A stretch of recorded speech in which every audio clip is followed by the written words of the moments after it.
Hi guys. Tonight we slip into a world where snow hisses against the walls of a hide-covered lodge, and the wind seems eager to test the courage of every soul inside. You shuffle forward in heavy boots, or perhaps moccasins if you want to be accurate, and the cold needles your cheeks so sharply you wonder if you'll ever feel your nose again. The snowstorm does not ask for permission. It howls, it presses, it steals breath from lungs. And let's be honest, if you were standing out there right now, in a thin coat, you probably wouldn't survive this. So, before you get comfortable, take a moment to like the video and subscribe, but only if you genuinely enjoy what I do here. I'd also love to know where you're listening from and what time it is for you. Now, dim the lights, and let's wander together into the frozen night. The canvas wall before you is not canvas at all, but carefully tanned buffalo hide stretched over wooden poles. Each hide was once part of a living creature that thundered across the plains, and now it holds the storm at bay. The snowflakes slap against it with a dull patter, and you realize how thin that barrier really is. Just a layer of hide, stitched with sinew, stands between warmth and frostbite. You lean closer and hear the creak of wood as the wind shoves against the poles. Yet somehow, inside, there is comfort. You settle onto a fur-lined seat and watch the storm through a small gap at the base. Snow swirls in angry whirlpools outside, and for a moment you wonder, how did people sleep through this? Mainstream accounts tell us that teepees, with their cone-shaped design, were among the most efficient portable shelters in the world, perfect for the nomadic life of the plains tribes. They shed wind better than square tents and allowed heat to rise naturally. But you know what's curious? Some early explorers wrote in their journals that they envied the red man's snug winter lodge more than any log cabin they'd seen. That little aside always makes you grin. Imagine trudging through the snow in heavy European wool and realizing the people you came to civilize had far superior insulation. The warmth inside doesn't happen by accident. Each seam is stitched with thought. You notice the slight overlapping of hides at ground level. That overlap keeps snow from blowing straight in. And here's a quirky tidbit. Some families even stuffed bits of dry grass or moss into cracks when they knew a storm was coming, turning their teepee into something close to a double-paned window. Not glamorous, but clever. Historians still argue whether buffalo hides were truly enough to block the cold at temperatures plunging below -40. Some insist they were, especially with multiple layers and an active fire inside. Others believe families simply endured discomfort we can hardly imagine today. And maybe both are true. Perhaps survival was less about perfect insulation and more about adaptation, patience, and a bit of luck.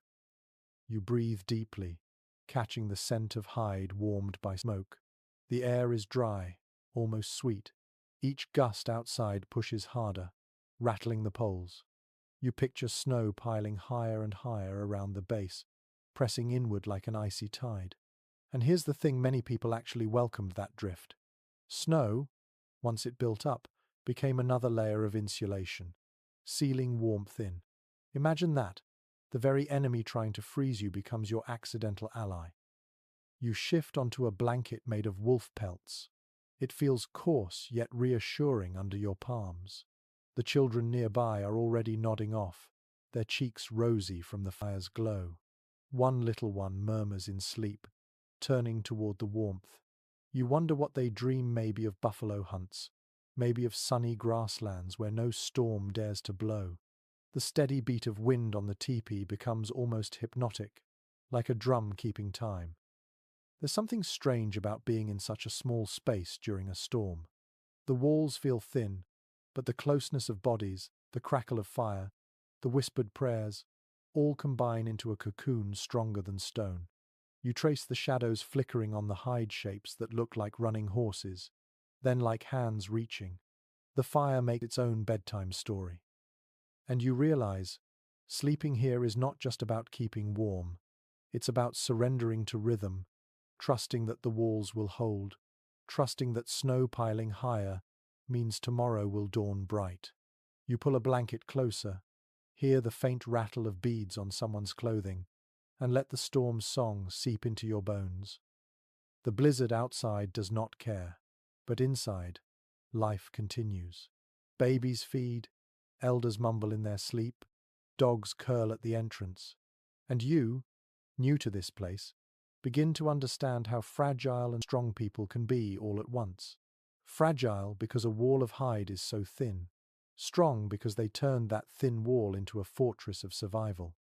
So you lay your head down, feeling the snow's weight above, the hide's strength around you, and the fire's pulse within.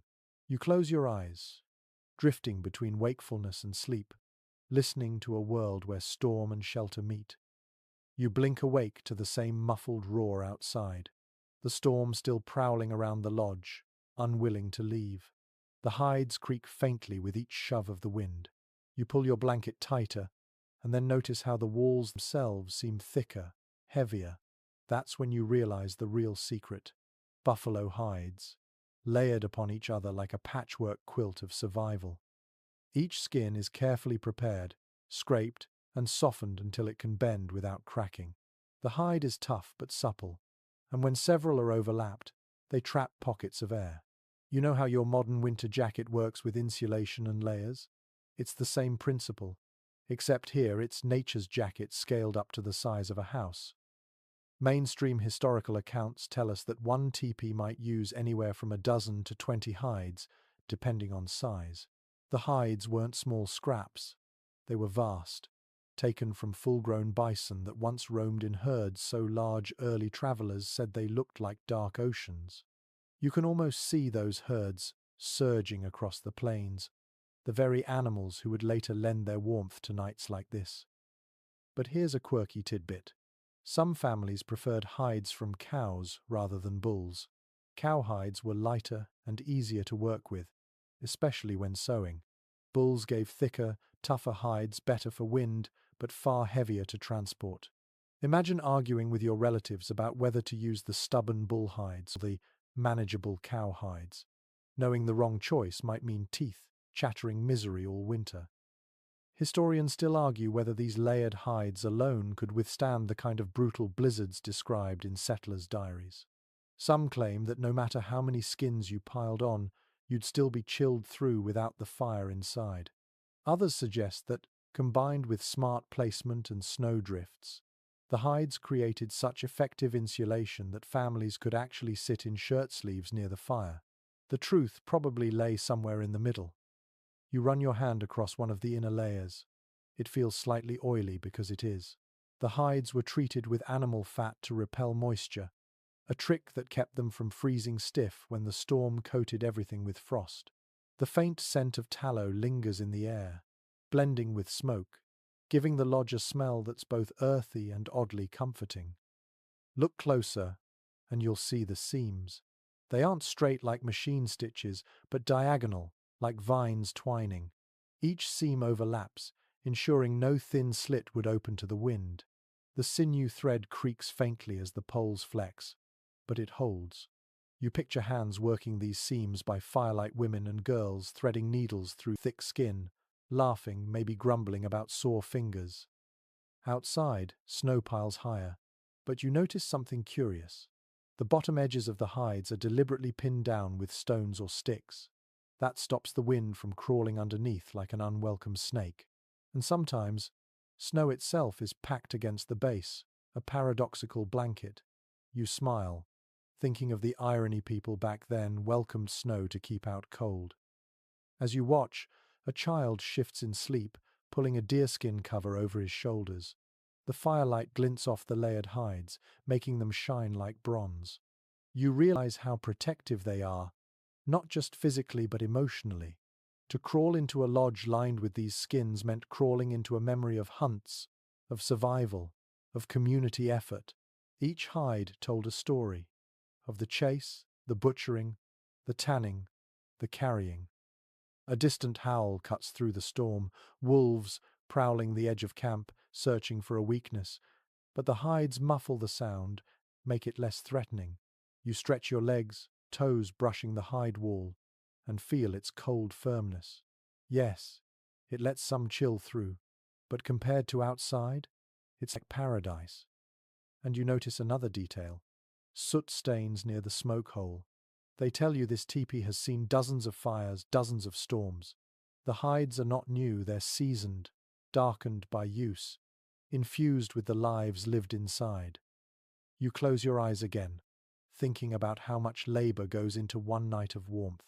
Hunting the buffalo, skinning, scraping, stretching, sewing, treating with oils, setting the lodge, layering every piece all so a family can sleep through a snowstorm. The storm rages on, uncaring, but inside, these hides hold the line. So you settle deeper into your blanket, hearing the wind test every seam. It presses, it rattles, it moans, but the hides stay firm. And for the first time, you let yourself drift, knowing the storm may win someday, but not tonight. The night grows long, and the storm outside still has claws. The wind scratches, it howls, and the snow slams against the hides, as though determined to claw its way inside. Yet the glow at the lodge's center offers defiance.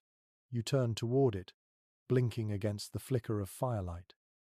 The heart of every teepee is its fire. You see the flames dancing low, coaxed carefully, so they neither smoke too much nor burn out.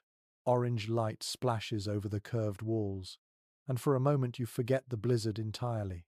It feels as though you are floating in a pocket of warmth, the outside world reduced to faint growls beyond the hide. Most historians agree that the central fire was more than a convenience.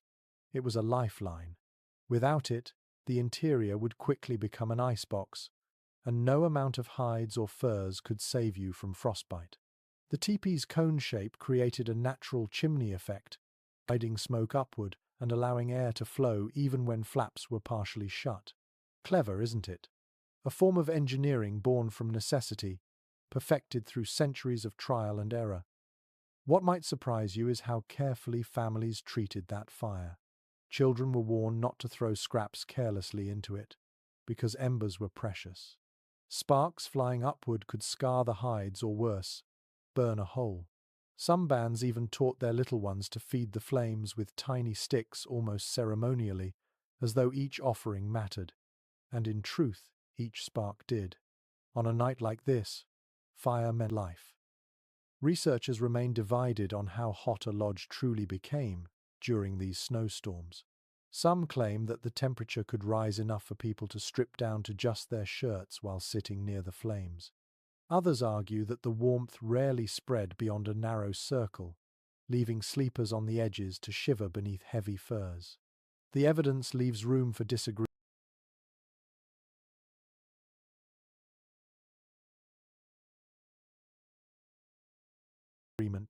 because few outside witnesses ever experienced a winter storm exactly the way native families did.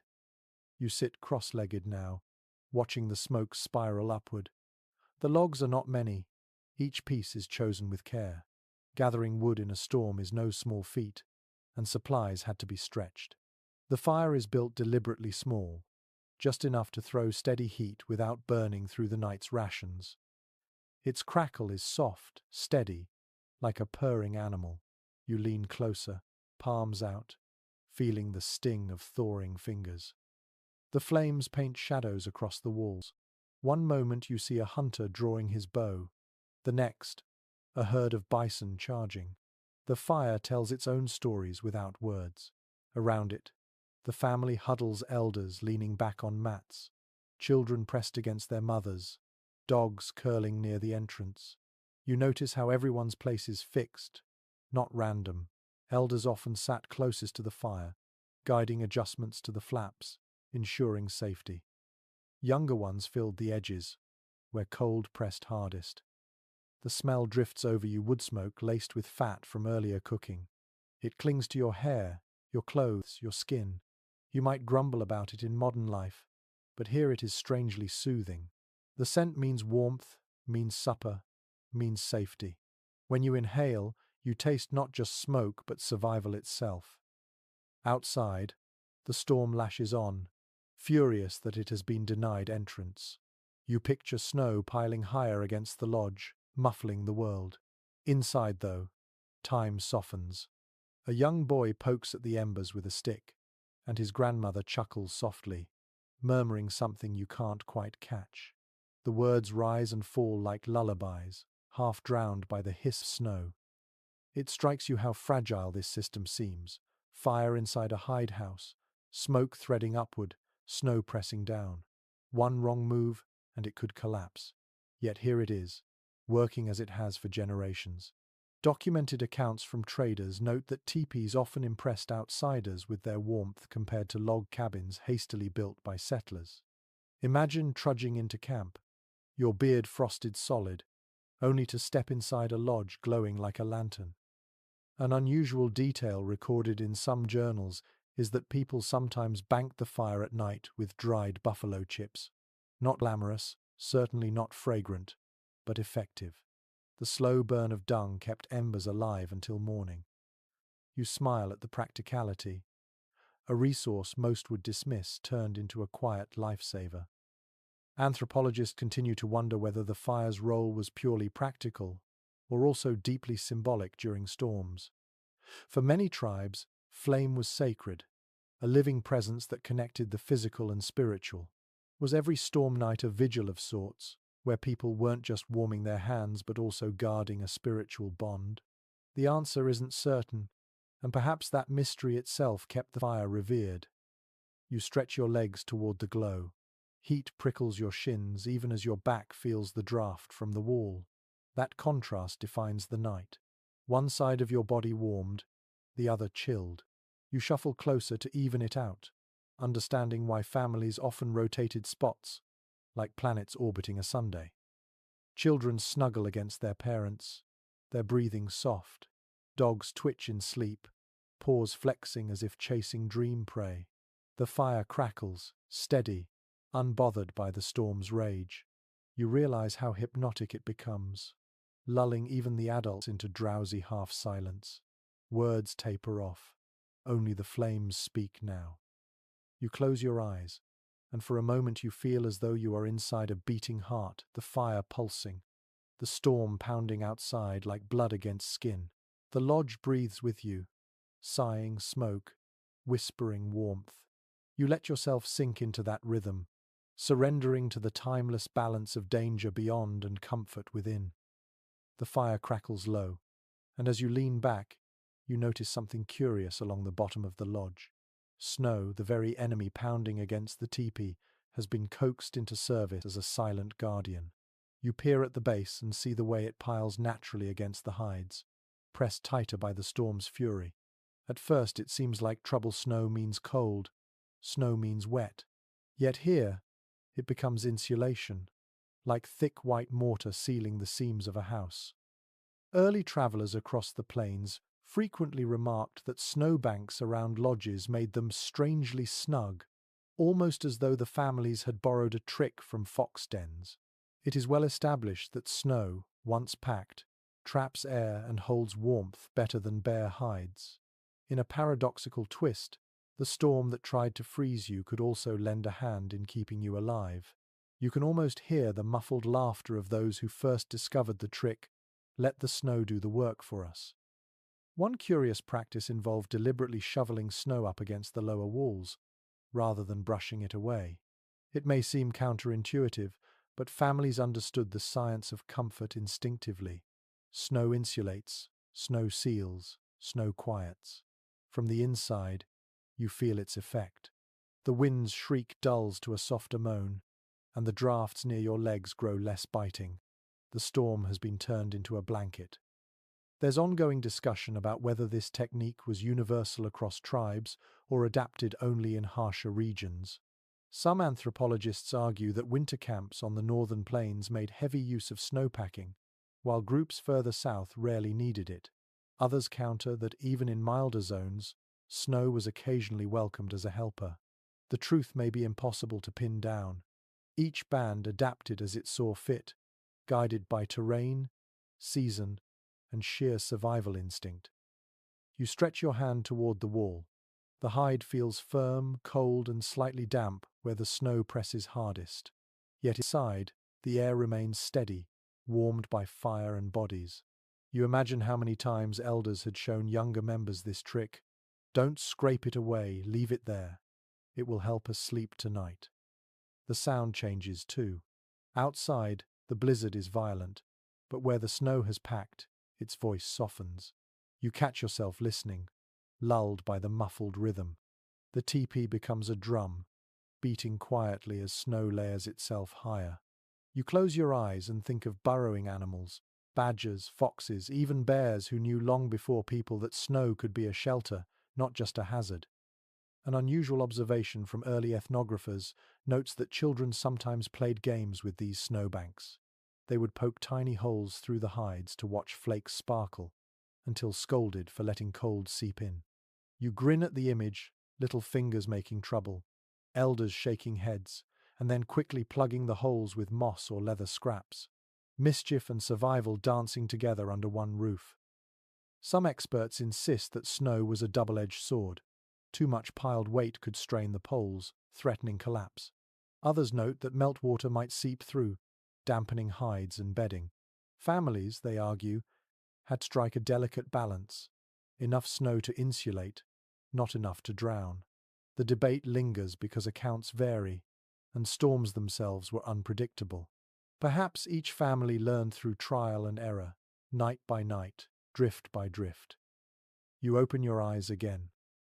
The firelight glows on the packed wall, turning snow faintly golden where thin layers meet the hide. It feels like a lantern's halo pressed against the dark. You lean your head back, listening to the hiss of flakes, the occasional thump of a falling clump. Despite the storm's persistence, the lodge has grown quieter, calmer. The air smells of smoke and damp leather, faintly earthy, almost sweet. You take in a deep breath, grateful. Your toes wiggle under a pelt, and the warmth feels richer than before. You realize that the snow outside, fierce and endless, has been turned into an ally tonight. The children near you murmur in sleep, their breath steady. A woman adjusts a hide flap slightly, ensuring smoke slips out without letting cold pour in. She nods with satisfaction, then curls back beside her family. You imagine the peace in her heart, knowing that the very storm trying to batter her down has been tricked into standing guard instead. The snow hushes everything now. It's like a great quilt pulled over the camp, silencing wolves, muting the wind, softening every step. Tomorrow, it may be a burden, heavy to clear, hard to travel through, but for now, in this moment, it is a protector. So you lie back, letting your eyelids droop, feeling the paradox of snow, killer outside, guardian at the wall, and as the fire breathes, the hides hold and the storm sighs, you drift deeper into the strange comfort of a night where even the fiercest cold can become your friend.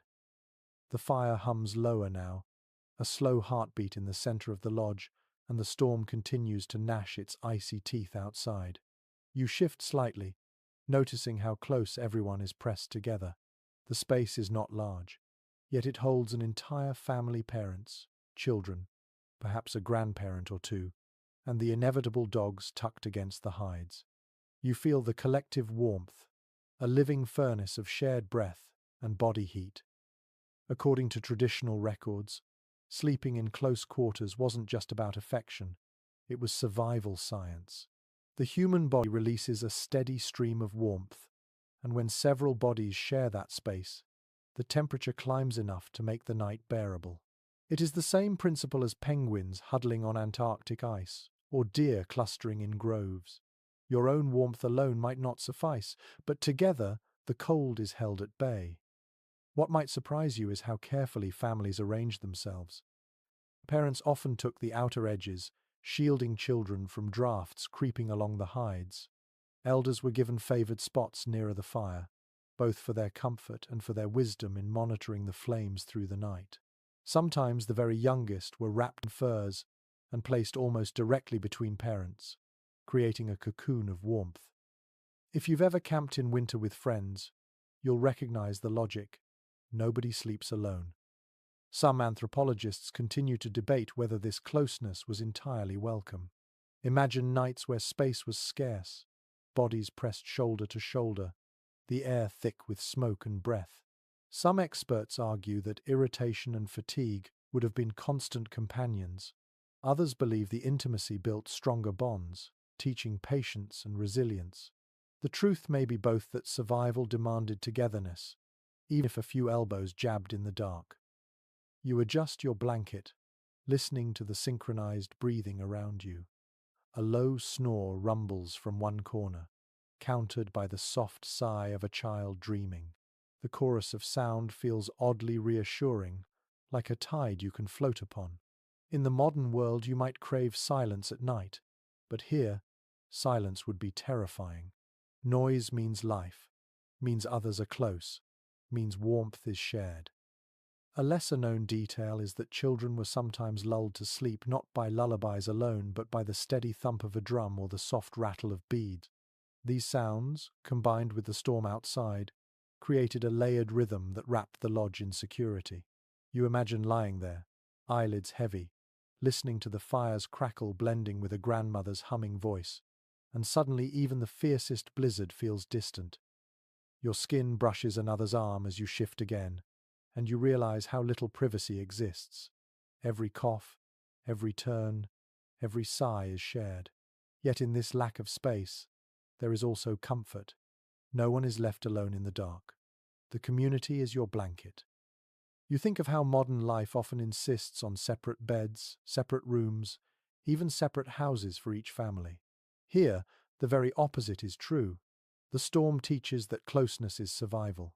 Perhaps this explains why stories, traditions, and laughter spread so easily in these lodges. Every night was a gathering, every storm a reminder that you only endure together. Accounts from explorers often marveled at this closeness, noting how the natives sleep in bundles, like so many puppies in straw. The comparison might be clumsy, but you can see the truth in it. Puppies huddle for warmth, for safety, for love. Humans, too. You smile at the thought. The storm rages outside, but inside, you are surrounded by warmth on every side. The air smells of furs, of sweat, of smoke, all mingling into a scent that is not unpleasant but grounding. Your own breath condenses faintly in the chill edges of the lodge, but within the huddle it is warmer, easier. Some experts suggest that this practice of shared sleeping also influenced dreams and visions. With bodies pressed close, breathing in rhythm, dreams could take on communal qualities, stories shared in the morning that seemed woven together, as if the storm had whispered the same message into many ears at once. Others dismiss this as romantic speculation, but you wonder, haven't you ever woken from a dream that seemed to echo the mood of a room? You pull your furs higher, nestling closer. The warmth seeps in more steadily now. The fire glows faint, but its pulse is echoed in the heat radiating from those around you. The storm howls louder for a moment, shaking the poles, but no one stirs. Sleep holds them tightly, the huddle proving stronger than the blizzard's fury. One dog shifts, pressing its back against your foot. Its body is a small furnace, fur thick, tail curled over its nose. You grin softly, another source of heat, another companion in the night. So you breathe with them all, listening, sharing, drifting. The storm can shout as long as it wants. Here, pressed shoulder to shoulder, you know the secret. Warmth is not found in solitude. It is found in the gentle closeness of those who share the night with you. You stir slightly, rolling onto your side, and your hand brushes something firm yet springy beneath the furs. It isn't bare ground. No, you feel woven willow branches, mats of reeds, and layers of brush set carefully to lift you above the frozen earth. In the storm's teeth, such a detail might seem minor, but it's not. In fact, it's the difference between waking with frostbitten limbs and waking with energy for the next day. It is well established that native families understood the dangers of sleeping directly on snow-packed or frozen ground. The cold seeped upward like an invisible thief, robbing warmth even from the thickest fur coverings. To counter it, bedding platforms were fashioned, sometimes no more than bundled grass or rush mats, sometimes sturdier frames of poles and woven twigs topped with hides. Think of it as an early mattress, practical yet ingenious. What might surprise you is how much thought went into these simple layers. Travelers recorded that willow branches were particularly prized because they bent rather than snapped, providing spring and airflow. On top of them came mats, then skins, deer, elk, or buffalo, depending on what the family had. The arrangement looked crude, yet when you sink into it, the sensation is closer to a bed than you expect. It creaks softly under your weight, but it also keeps your body dry, elevated above the damp breath of the snow. Some anthropologists still debate whether raised bedding was universal practice or more common among families who wintered in harsher climates. Some argue that in milder zones, furs spread directly on the ground sufficed, while in the brutal north, elevated bedding was essential. Others insist the platform habit was widespread, pointing to oral traditions that emphasize the importance of lifting oneself above the frozen earth. The question lingers like smoke, perhaps, because the evidence varied by tribe, season, and resource availability. You lie still, noticing the texture beneath you. There is a faint, earthy smell like dried reeds, faintly sweet. The mats rustle when you shift, a reminder that survival often hums in the smallest details. A thin platform, a cushion of grass, a trick against the earth's chill, these things keep the storm at bay. An unusual note from a missionary's journal describes families sometimes stuffing dried sage or juniper into bedding layers. Not only did it cushion the ground, but it released faint scents when warmed by body heat. You smile at the thought, falling asleep to the subtle fragrance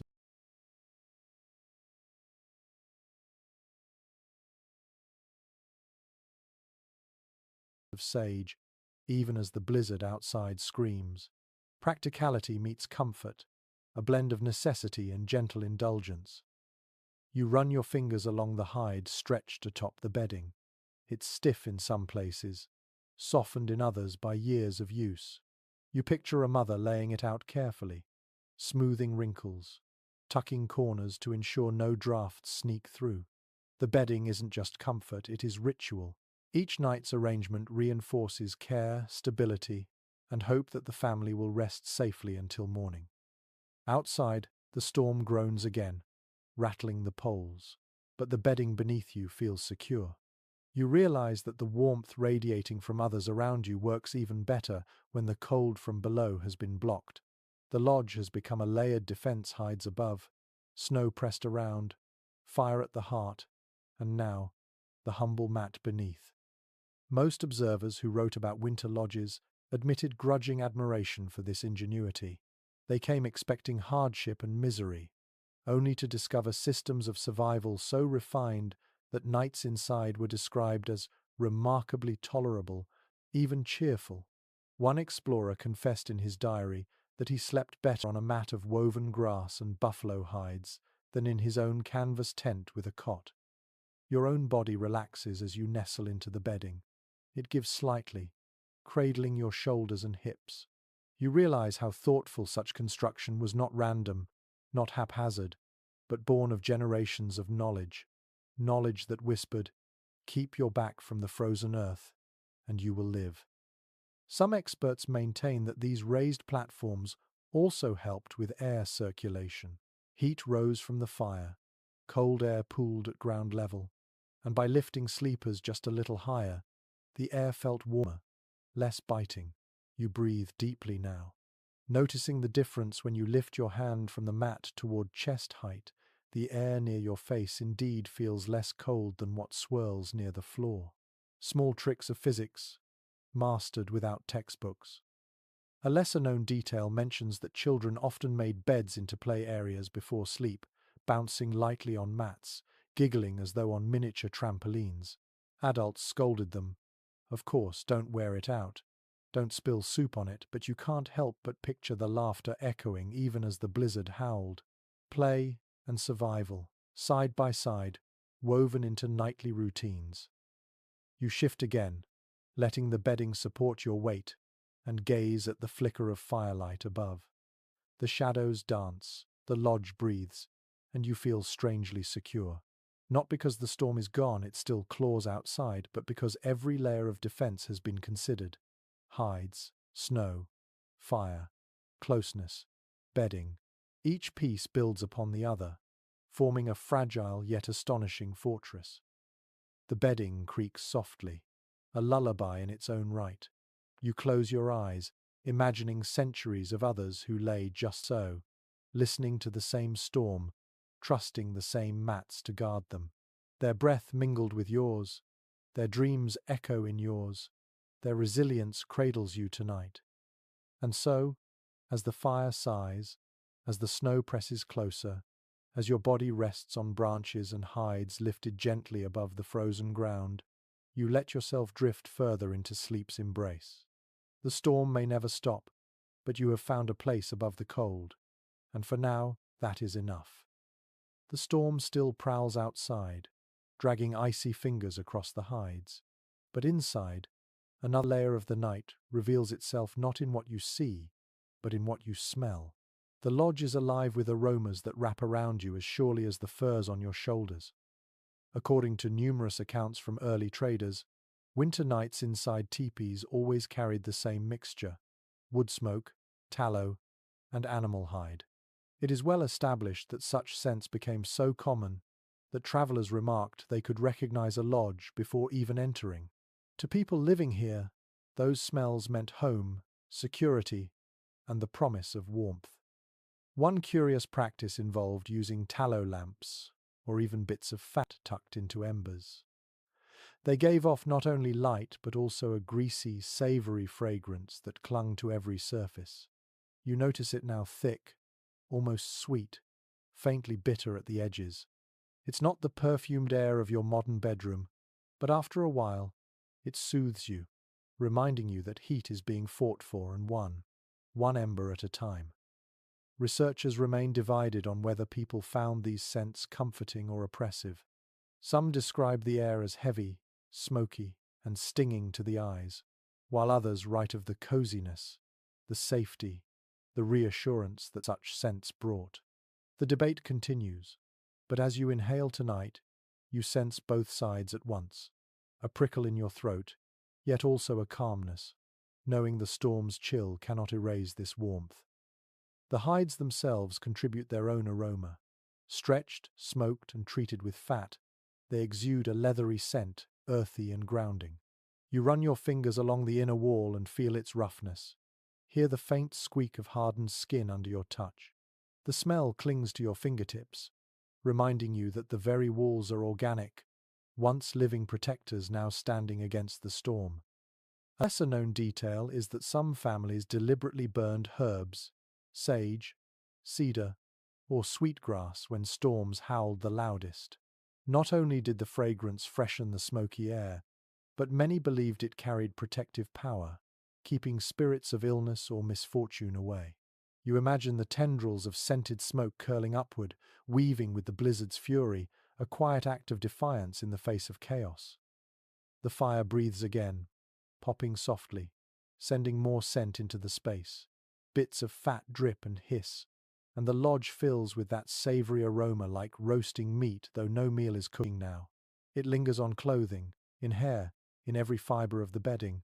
You know that even stepping outside tomorrow, the scent will cling like an invisible blanket, announcing where you have spent the night. Anthropologists continue to wonder whether such constant immersion in smoke and tallow affected health significantly. Some argue it caused coughing, eye irritation, and shortened breath. Others insist that lungs adapted and the warmth outweighed the drawbacks. Perhaps the truth lies in the middle. Discomfort was real, yet the alternative, sleeping without fire, was unthinkable. Survival meant accepting smoke as the price of warmth. You notice how the children near you are undisturbed by it. Their little chests rise and fall steadily, faces turned into furs. They have grown up with these scents, and to them, the air is not strange or unpleasant, but the very smell of safety. You smile softly, realizing that context shapes comfort. The storm slams harder against the lodge, shaking loose a little powder of snow through the smoke hole. It falls, hissing as it meets the embers, releasing a faint hiss of steam. For a moment, the air smells sharper, cleaner, as if the storm itself has poked its nose inside and then retreated again. You close your eyes, letting the sensory world wash over you. The scent of hides, the taste of smoke at the back of your throat, the faint tang of tallow all combine into an atmosphere you can almost chew. In a modern sense, it might be overwhelming, but here, it is the fabric of survival. What surprises you further is how these odors eventually lull you into sleep. They form a pattern, a sensory lullaby, the smoke scratching lightly in your lungs, the sweet fatty comfort of tallow, the leathery embrace of hides. They ground you, tether you to the warmth inside, even as the storm tried to rip everything away. One explorer once quipped that he could never wash the smell of a night in a teepee from his coat, no matter how hard he scrubbed. Perhaps he meant it as complaint, but you suspect it was also memory proof that he had been sheltered when the blizzard threatened to erase him. So you breathe again, deeper this time, and allow the scents to carry you further into drowsiness. Each smell is a reminder. Smoke means fire still lives. Fat means food has been stored. Hide means walls still hold. Together they tell you that you are safe, at least for now. And with that reassurance, you let the storm fade to background noise, your senses anchored instead to the smoky, leathery, tallow-sweet cocoon of the lodge. It isn't perfect, it isn't glamorous, but it is life. You close your eyes, surrendering to the fragrant embrace of the night. The storm hums on like a great drum outside, steady and insistent, yet within the lodge another rhythm rises, one made not of weather, but of people. Your ears adjust to the quiet interior, and suddenly you catch the low threads of song.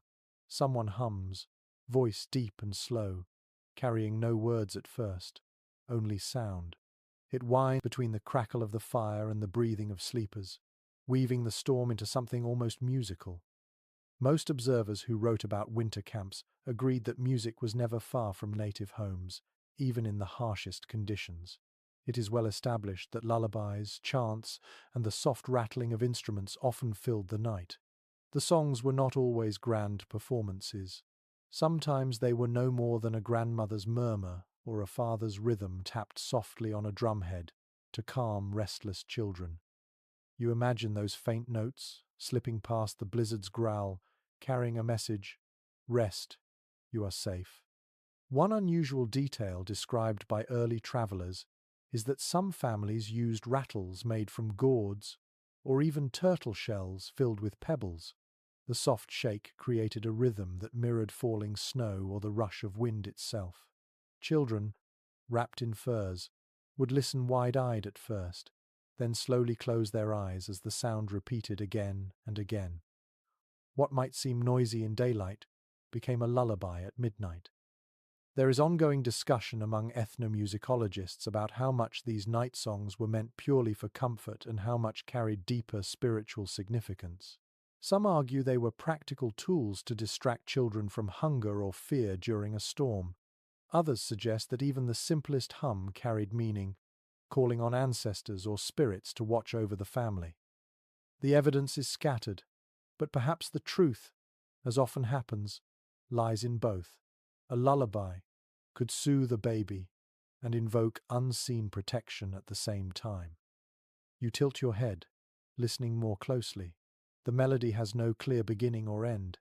It circles gently, like smoke spiraling toward the smoke hole. Your body relaxes, matching the rhythm unconsciously. The storm becomes part of it, the wind's howl joining the tune, the rattling poles providing percussion. Nature and human voice blend until you can't separate them.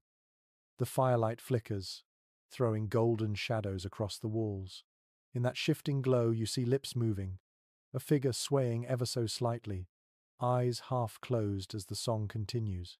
The sound is not meant to entertain, not meant for applause, but to cradle minds. Even you, outsider though you are, feel your heartbeat slowing in time with the song. A lesser-known detail. Sometimes children themselves took up the role, whisper, singing to dolls made from scraps of hide or bundles of grass. Their high voices, thin as frost, floated through the lodge, mimicking the cadence of adults. You smile at the thought tiny singers practicing for the day they too would lull others against winter's roar. You notice how the music changes the room. Tension softens. A baby who whimpered moments ago sighs and turns into sleep. Adults murmur less, drawn into the tune. Even the dogs shift, ears flicking, as though reassured. The song doesn't banish the storm, but it gives everyone a rhythm to lean on, a pattern in the chaos. Scholars remain divided on whether certain melodies were shared across tribes or entirely unique to each family. Some evidence suggests lullabies carried common themes: sleep, safety, dreams of the hunt, while others argue that every household had its own versions, passed down like heirlooms. Perhaps both are true, some songs universal, others fiercely personal, whispered only within certain hides on certain nights. The rattling outside grows louder, but the singing inside swells gently in answer. It is not competition, it is harmony.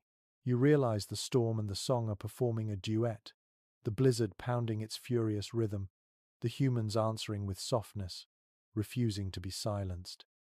The fire shifts, throwing sparks upward. One ember snaps loudly, and for a moment the humming pauses. Then, as if deciding not to surrender, the voice resumes, softer at first, then steady once more. You sink further into your furs, lulled by the persistence. What surprises you is how the song draws you inward. Your thoughts slow, your breathing evens. You are no longer simply observing but participating. Your pulse joins the rhythm. Your mind drifts with the melody. You are part of the communal sleep, held by sound as surely as by warmth. Some explorers admitted, sometimes grudgingly, that these night songs were the most peaceful moments of their journeys. One wrote that he felt as though the storm were a child outside the tent, and we inside were its parents, singing it to calm. That image makes you smile, humans daring to soothe the very blizzard that threatened them. The song continues, winding through the hours. You let it carry you, imagining all the generations who listened to similar tunes, wrapped in hides, while storms roared endlessly across the plains. The melodies changed, perhaps. The voices aged, but the rhythm of survival, of comfort, remained. So you close your eyes, letting the lullaby sink into your bones. The storm howls, the fire flickers, but the music teaches you to rest. You drift, half dreaming, knowing that even the fiercest night can be softened by the simple gift of song. The night stretches onward, and though the fire burns low, another comfort reveals itself above your head. You glance upward and see bundles hanging from the lodge poles, carefully tied pouches, skins, and woven bags dangling just out of reach of children or prowling dogs. At first they look like odd decorations, but then the truth settles in. These are the winter food stores, lifelines swaying gently in the storm's breath. Most historical accounts agree that pemmican was the staple of winter survival. It is well established that this mixture of dried meat, fat, and sometimes berries could last for months without spoiling. You picture the long preparation: strips of buffalo or elk dried in the sun, pounded into powder, blended with melted fat until dense and rich, a block of energy disguised as humble brown lumps. Not exactly a feast for your modern palate, but in a storm like this, it was gold. What might surprise you is how pemmican wasn't only practical but also spiritual in a way. Some families treated the hanging bundles almost like guardians. Children were taught not to touch without permission, not because of greed but because each pouch represented survival carefully measured. To squander it was to insult not just the family but the bison who gave its life. There is ongoing discussion among historians about whether pemmican was consumed sparingly during storms or freely when fear of starvation loomed. Some records suggest strict rationing with only a pinch shared at night. Others hint at more generous portions, especially when hunters felt confident that herds waited beyond the storm. The reality probably shifted, storm to storm, family to family, sometimes restraint, sometimes relief. You imagine the scent of those bundles, faint but present. Dried meat carries a smoky tang, while berries add a tart sweetness that survives even months in storage. Fat holds it all together, dense and waxy, like glue of survival. Hanging above, the pouches release just enough aroma to remind you that food exists, that hunger will not claw too deeply tonight. A lesser-known detail from travelers' journals describes how some people also hung dried fish, cornmeal, or wild rice in similar bundles, depending on region and trade. The teepee ceiling thus became a pantry, a suspended larder, keeping stores safe from damp floors and nibbling animals. You look up again and see the ingenuity, every pole, every rope, pressed into service. Nothing wasted, nothing left vulnerable. One explorer, clearly envious, remarked that a lodge in storm holds its belly overhead. You chuckle softly at his phrase, it paints the picture perfectly. Food as the stomach of the teepee, always above, watching over the sleepers below. Some experts argue that beyond sustenance, these hanging stores provided psychological comfort. In the middle of a howling blizzard, the mere sight of food was reassurance. It told the family, yes, we are trapped. Yes, the world outside is furious, but we will not starve tonight. You know that kind of reassurance even now, how the presence of a stocked cupboard in your own home can quiet anxiety. Multiply that by 100, and you understand the power of these bundles. You shift slightly, eyes still drawn upward. The flicker of firelight paints the hanging skins in bronze and gold, shadows swinging like guardians. Children stir and sigh, comforted by more than warmth. They are cradled by the knowledge that food waits above. One unusual observation from an early missionary notes that mothers sometimes told children the bundles were sleeping animals, watching over them. A way to discourage midnight nibbling, perhaps, but also a story that gave the lodge more life. You grin at the thought pemmican with a personality, a silent babysitter dangling in the rafters. The debate among scholars continues about whether families relied solely on such stores or also risked brief hunts during storms. Some argue that hunters would brave almost any weather, driven by the certainty that hunger lay ahead. Others insist that wisdom dictated patience, conserving strength until the storm eased. Likely both were true. Decisions weighed each night with gravity no outsider can fully grasp. The air shifts as a draft sneaks in, carrying the smell of smoke upward. It mingles with the faint aroma of dried meat overhead, creating a cocktail of scents that feels oddly reassuring. You inhale deeply, tasting not only the lodge but the promise of tomorrow. You think of your own world, where food is tucked in refrigerators, sealed in boxes, hidden behind doors. Here, nothing is hidden. The sustenance of life dangles in plain sight, a constant reminder that storms end and hunger can be beaten. The fire pops again, briefly illuminating the bundles. They sway slightly, like pendulums marking the hours of the storm. You imagine the generations who gazed upward just as you do, measuring hope by the size of the larder, drawing comfort from its presence. And you realize something. Survival in storms was not only about warmth, not only about hides or snow insulation, it was also about the mind. To see food waiting was to calm fear, to steady dreams, to make rest possible. Without that reassurance, perhaps even warmth could not have lulled you to sleep. So you breathe easier now, eyes drifting shut, belly comforted not by fullness but by the knowledge that sustenance rests above. The storm may roar, but the lodge has a pantry in the sky, and that promise is enough to carry you deeper into the night. The fire flutters low, shadows stretch, and your ears prick at something beyond the familiar hum of wind. A sound sharper, wilder, threads through the storm, the long, hollow howl of wolves. Their voices ride the gale, weaving in and out of the blizzard's roar. You sit still, listening, heart tightening for a moment. It isn't imagination. They are out there, pacing beyond the snowbanks, their hunger sharpened by winter. Accounts from explorers frequently noted that wolves followed camps during hard winters. It is well established that these animals learned to stalk the edges of settlements, drawn by scents of meat, hides, and refuse. To people inside the lodge, the howls were no novelty. They were nightly reminders that the storm was not the only enemy. What might surprise you is how differently those howls were perceived. To you, they might mean fear, but to families here, wolves were also teachers. Some tribes respected them as symbols of loyalty and cunning, their presence folded into stories that explained survival itself.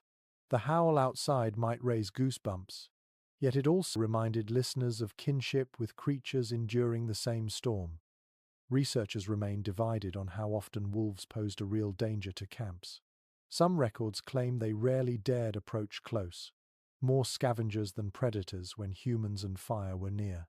Others argue that in desperate winters, packs could grow bold, even threatening lone hunters. The debate lingers, sharpened by scattered stories, some tinged with fear, others with reverence. The lodge shifts faintly in the wind. You look toward the entrance flap, picturing the world outside, a white blur of snow, shapes moving in the distance, lean bodies circling. Inside, the family murmurs softly. An elder grunts, shifting on his mat, perhaps noting the sound without alarm. Children curl tighter under hides, but no one panics. Danger is acknowledged, not indulged. A lesser-known detail from early diaries mentions that dogs inside lodges often responded first, ears twitching, low growls vibrating in their throats. Tonight you feel it at your feet. The dog, who has pressed close to you, stiffens, lifts its head, and releases a faint rumble. It does not bark, not yet. Just a warning, a shared signal. Something stirs beyond the canvas wall. The fire answers with a snap, embers glowing brighter for a moment. You glance upward at the hanging food bundles, realizing the wolves likely smell them too. That thought prickles your skin, yet it also makes you appreciate the design of the lodge. Food kept high, hides sealed, snowbanks packed. Wolves may circle, but entry is denied. Some anthropologists still discuss whether storms themselves increased wolf boldness. Did the snow mask human scent, blur the line between wild and domestic space? Did hunger drive the animals closer when herds dispersed and hunting grew hard? Evidence remains uncertain, but the question lingers, echoing in the dark like the howls themselves. The sound rises again, several voices this time, layering into a chorus. The storm swallows half of it, but you hear enough to know the pack is large. Yet the reaction inside remains measured. A woman pulls her child closer. Another throws a stick onto the embers, coaxing flame higher. These are not gestures of panic, but of routine. Wolves howl, fire grows, bodies press closer. The ritual of response is as old as the lodge itself. You draw your blanket tighter, feeling the atmosphere shift. Fear does not rule, but vigilance does. A man near the entrance adjusts his bedding so that his bow rests within easy reach. A knife glints faintly in firelight, laid close to hand. You sense the balance here, trust in the lodge, yet readiness for what prowls outside. An unusual note from a fur trader tells how some people, on nights like these, told children that the howls were not threats but stories carried on the wind. The wolves are singing too, they would say, turning menace into music. Perhaps that was kindness, or perhaps a deeper truth that every creature sings to the storm, humans no less than wolves. The fire crackles louder, pushing back shadows. Smoke threads upward, carrying your thoughts with it. You picture the wolves, muzzles lifted to the storm, their eyes glowing faintly in the white swirl. They too huddle for warmth. They too depend on closeness. You realize the kinship in the sound, a pack calling out against the cold, just as this family hums and breathes together inside. Scholars argue whether the presence of wolves shaped human behavior in winter. Some suggest it encouraged tighter community bonds, nightly vigilance, and respect for fire as a protective force. Others downplay their significance, insisting wolves were background noise rather than central players. Listening tonight, you wonder if the truth lies not in danger or safety, but in awareness, the constant reminder that life balanced always on a thin edge. The howling fades for a moment, swallowed by the storm. Inside, breathing steadies, shoulders relax again. You notice how quickly adaptation happens. What first startled you now feels woven into the fabric of the night. Wolves howl, snow falls, fire burns, people sleep. The rhythm continues, unbroken. You close your eyes, the sounds layering together, the hiss of snow on hides, the low growl of a dog, the faint creak of poles, and somewhere beyond, the lingering echoes of wild voices. Fear softens into understanding. The storm does not belong to you alone.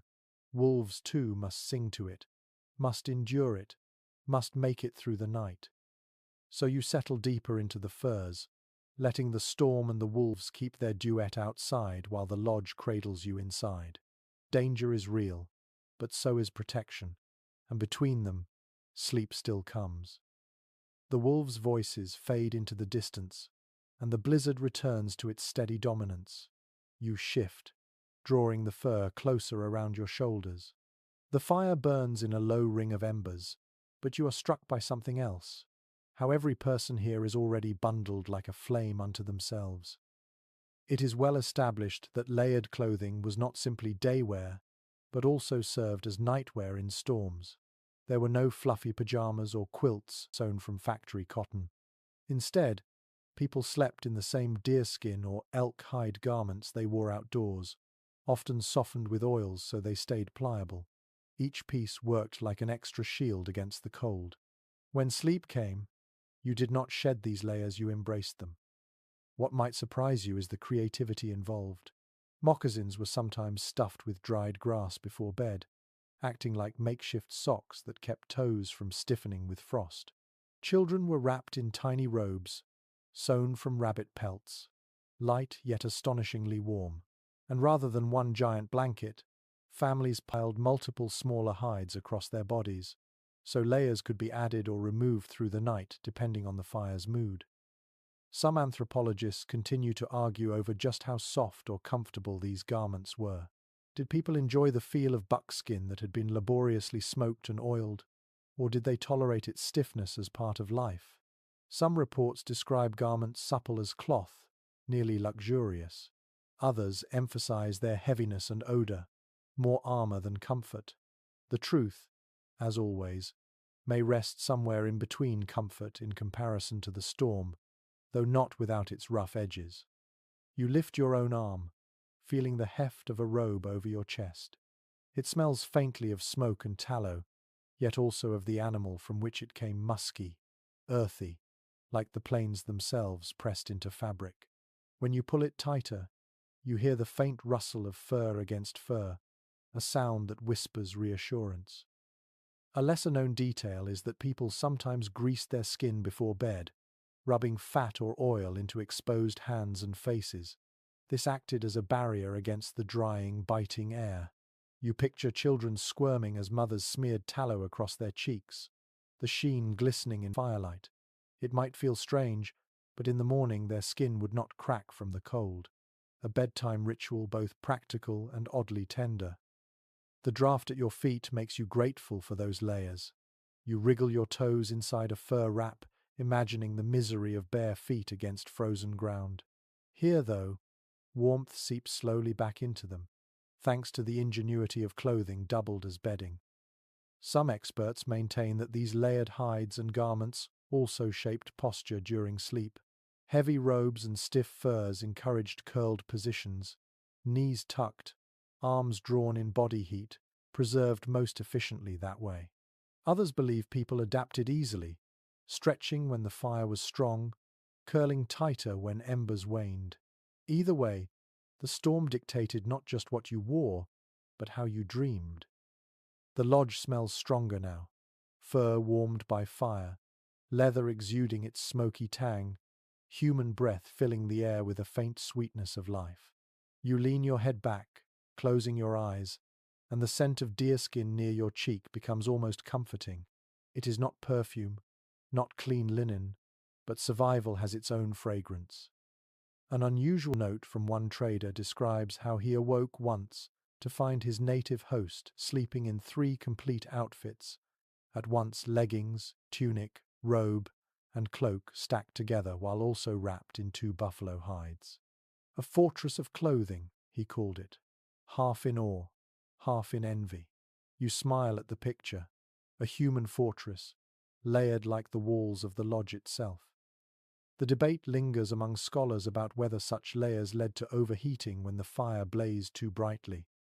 Some suggest people often woke sweating, then shifted garments aside.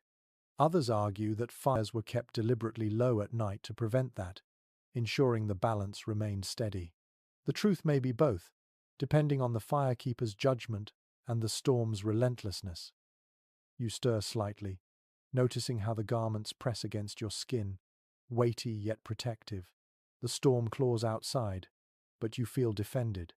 Each stitch in these hides was made by careful hands, often those of women whose days were filled with scraping, softening, sewing, and decorating.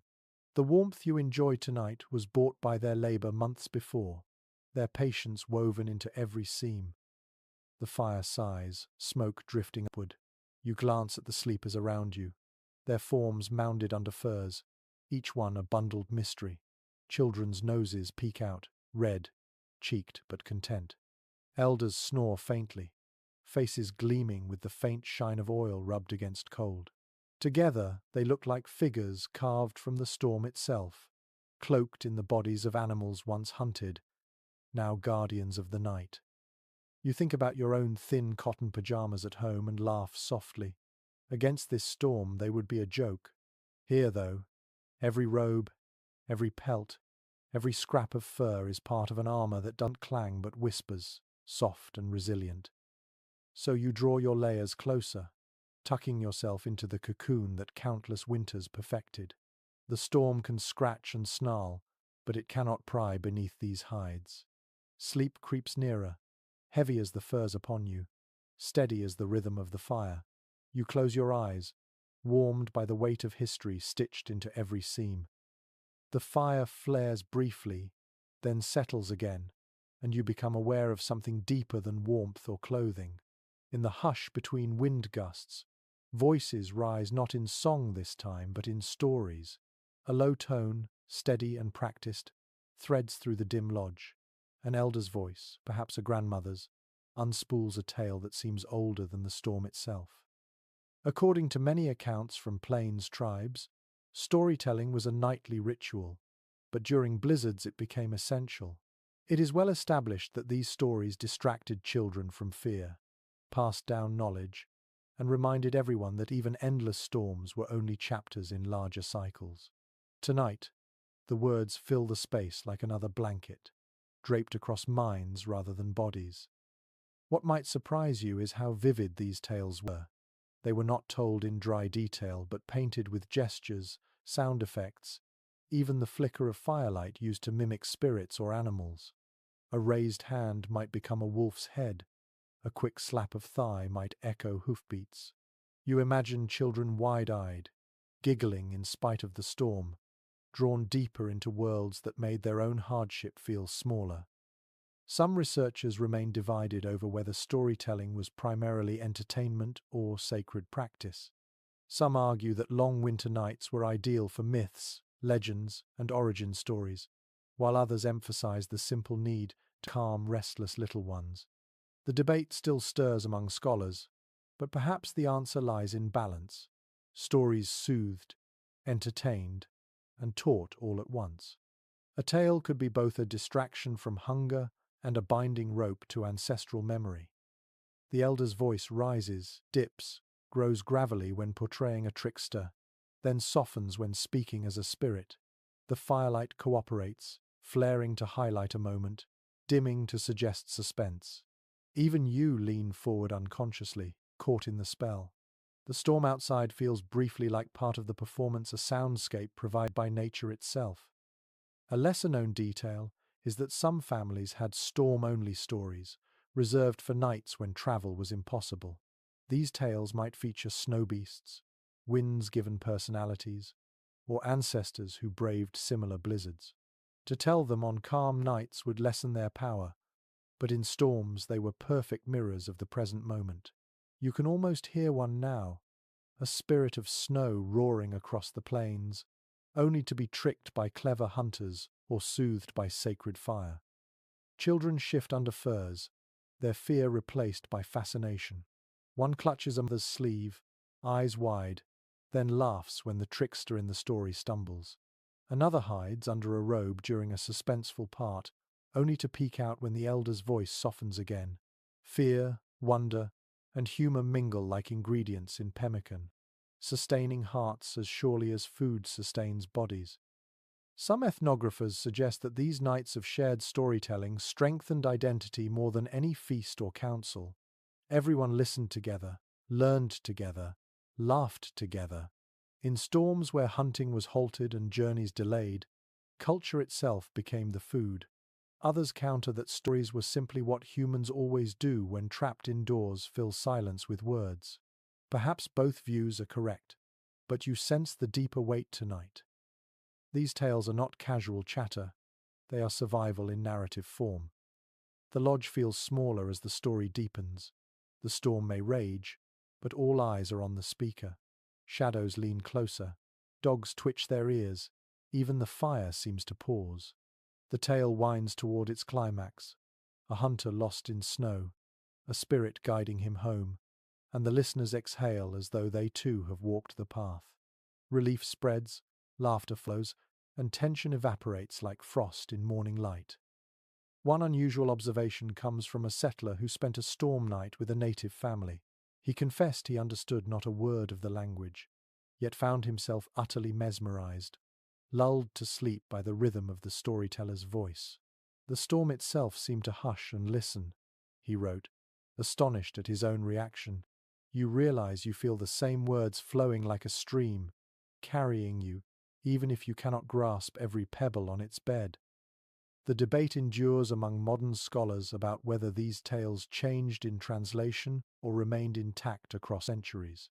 Did the arrival of outsiders alter their tone, their subjects, or did families guard them fiercely, passing them on unchanged within the lodge walls? You suspect both. Stories adapt, yet their roots remain. And tonight, those roots hold steady against the blizzard's pull. You close your eyes, letting the cadence wash over you. The words slip into your dreams, shaping images of animals running across white plains, spirits leaning close, fires that never die. You realize the genius here. Storms that might bring despair are transformed into classrooms of memory, where every gust becomes part of a larger lesson. The elder's voice lowers, fades. A pause holds the room, then murmurs rise. Children whisper questions. Adults chuckle softly. Another tale might come, or perhaps silence now is enough. Either way, you feel fuller, steadier, wrapped not only in hides but in stories that span generations. The fire sighs, smoke drifts upward, and the storm continues to hammer. But you drift too, rocked gently by the lingering echo of the story. Fear is softened, time itself forgotten. And as sleep nudges your eyelids, you understand. In the blizzard's heart, words can be as warm as fire. The lodge grows quieter after the story, the fire's embers glowing red like watchful eyes at the center. Yet you soon realize the flames are more than heat, more than light. They carry a weight of reverence that goes beyond practicality. In the hush of the storm, you notice the way people glance toward the fire, as though acknowledging its presence as something more than wood and flame. It is well established that for many plains peoples, fire was a sacred companion. It was not simply struck for warmth, it was tended as though alive.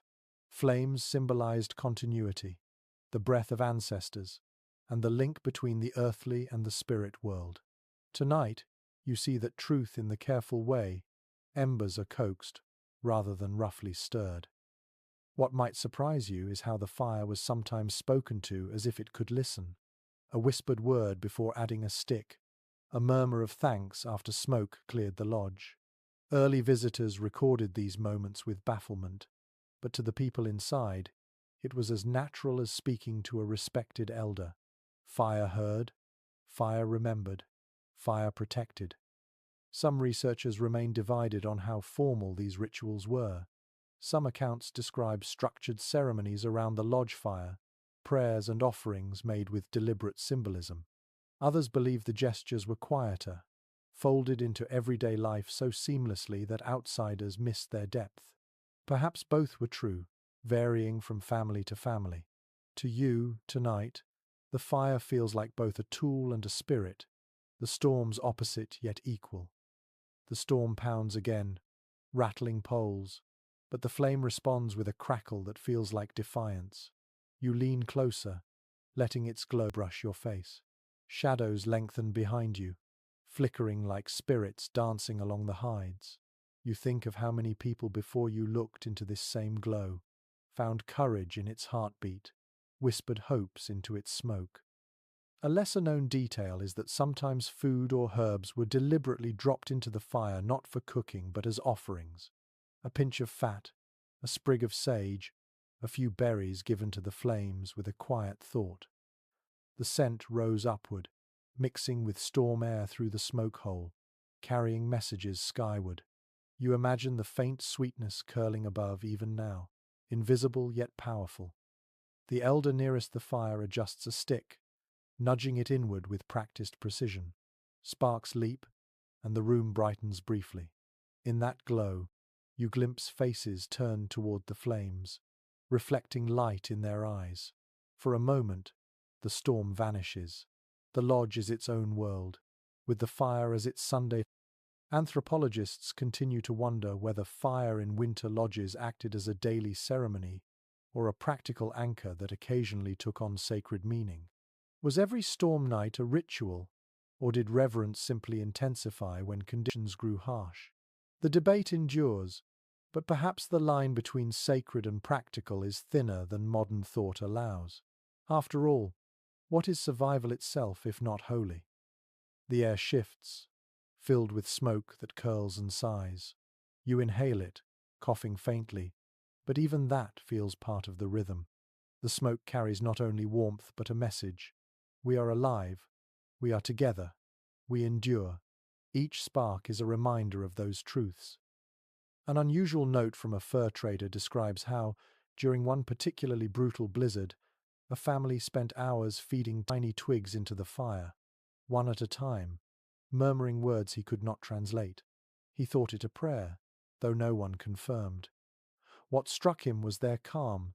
The storm might tear the world apart, but as long as the flame endured, they believed the family would too. You glance upward at the smoke hole. Snow clings around its edges, and flakes drift in, vanishing into the heat. The fire consumes them instantly, as though swallowing the storm. You can't help but see the poetry. Snow falls endlessly, fire rises endlessly, and between them life hangs suspended. The debate among scholars persists about whether these symbolic fires were ever left to burn continuously, even between camps. Some argue they were rekindled at each stop. Others suggest coals were carried carefully, wrapped in ash and hide, preserving the same flame from place to place. Imagine that. The fire you see tonight could be the child of one lit weeks or even months ago, carried across plains like a heartbeat in a pouch. The dogs stir near the entrance, one sneezing at the smoke, another curling tighter. Children murmur, half dreaming, lulled by the steady pulse of flame. Adults shift, adjusting furs, but all seem comforted by the glow. You realize that even when eyes are closed, everyone feels the fire's presence. It is a companion you do not forget. The storm shrieks outside, but the fire responds with its steady crackle. You find yourself staring into it, hypnotized. Shapes leap and vanish, faces, animals, shadows of stories told earlier. You drift in its rhythm, aware that this dance has calmed countless others before you. Fire as teacher, fire as healer, fire as memory. So you lean back, warmed not just in body but in spirit. The storm can claw and howl, but the sacred flame will answer, steady and bright. You close your eyes, whispering silently to the embers yourself, as countless others have. Guard us, hold us, carry us through the night.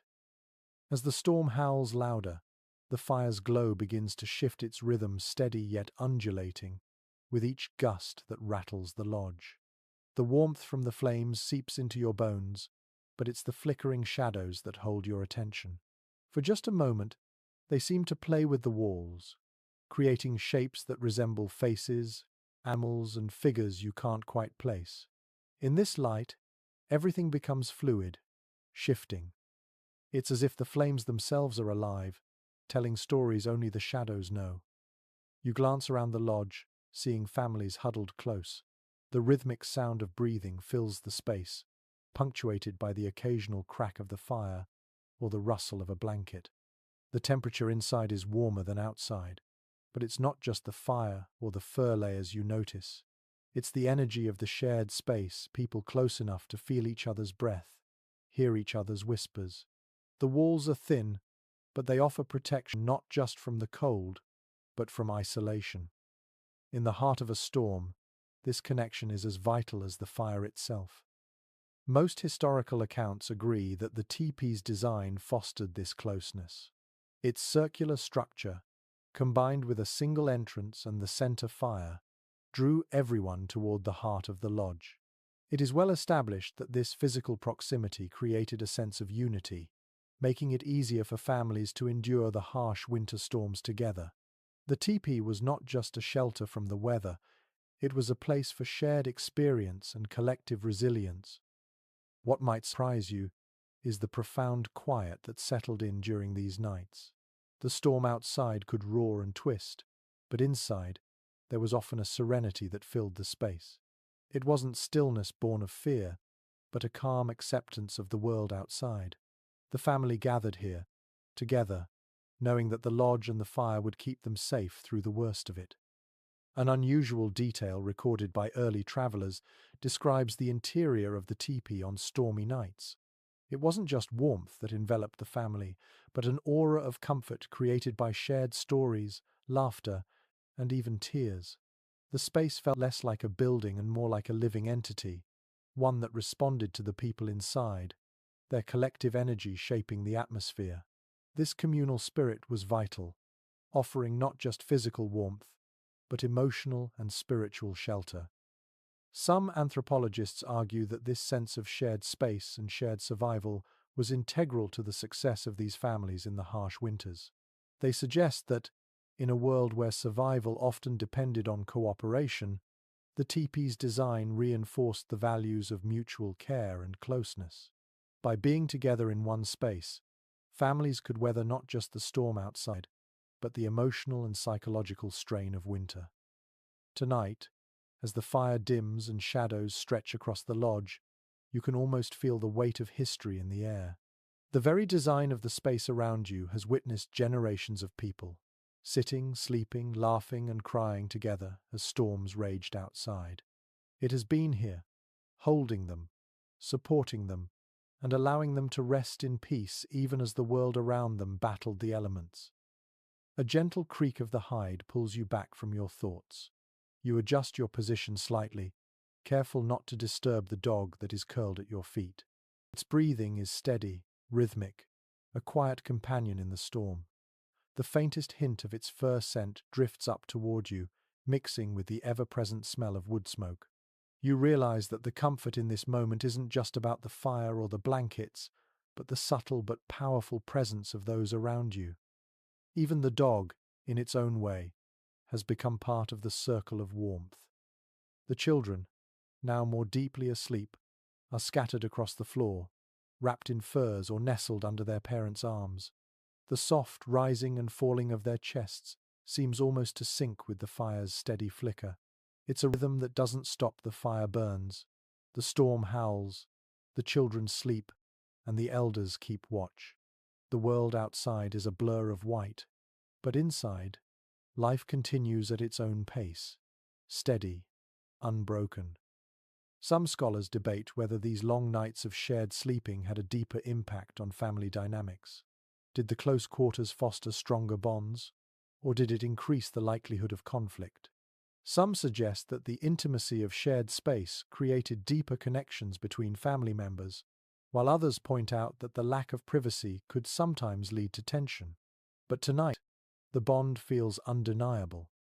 The closeness is not a burden but a gift, something that has allowed families to survive centuries of winter storms. You drift deeper into the warmth, letting the sounds around you blend into the background. The fire crackles softly, the wind rattles the hide walls, and the steady rhythm of breath fills the space. There's a peace here that is hard to define, a peace that comes from knowing that you are not alone, not just in this moment, but in all the moments that came before.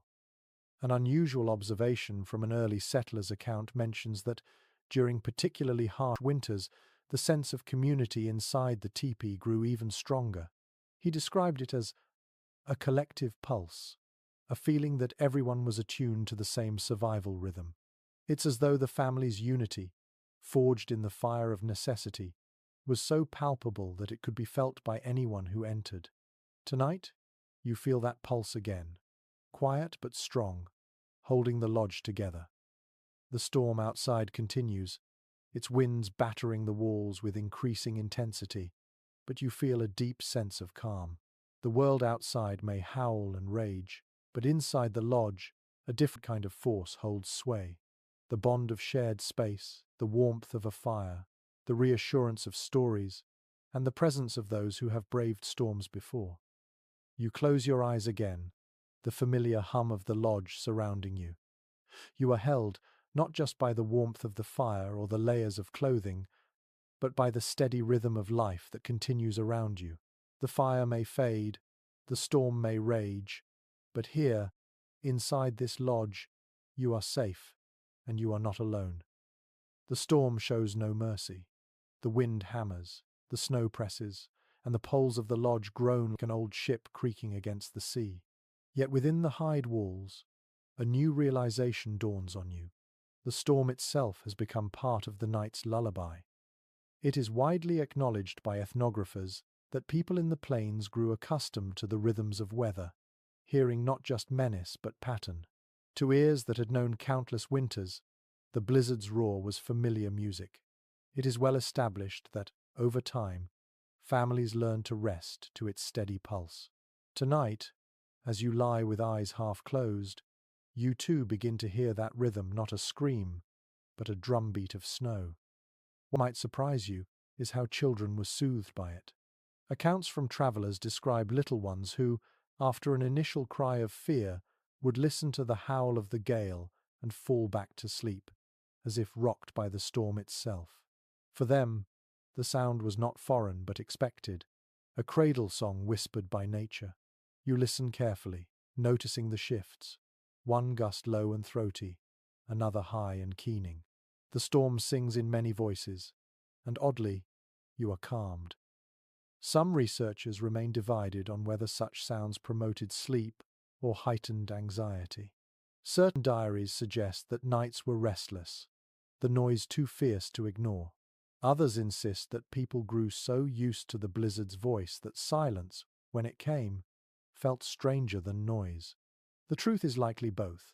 Fear at first, then acceptance, until the howling became background music of survival.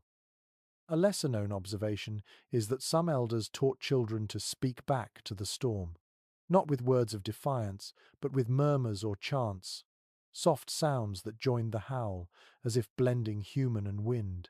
This practice turned fear into participation, teaching that even in the harshest moments, one could add a voice rather than shrink in silence. You smile at the thought children whispering little chants while snow rattled the poles, turning a predator into a partner. You listen again, really listening.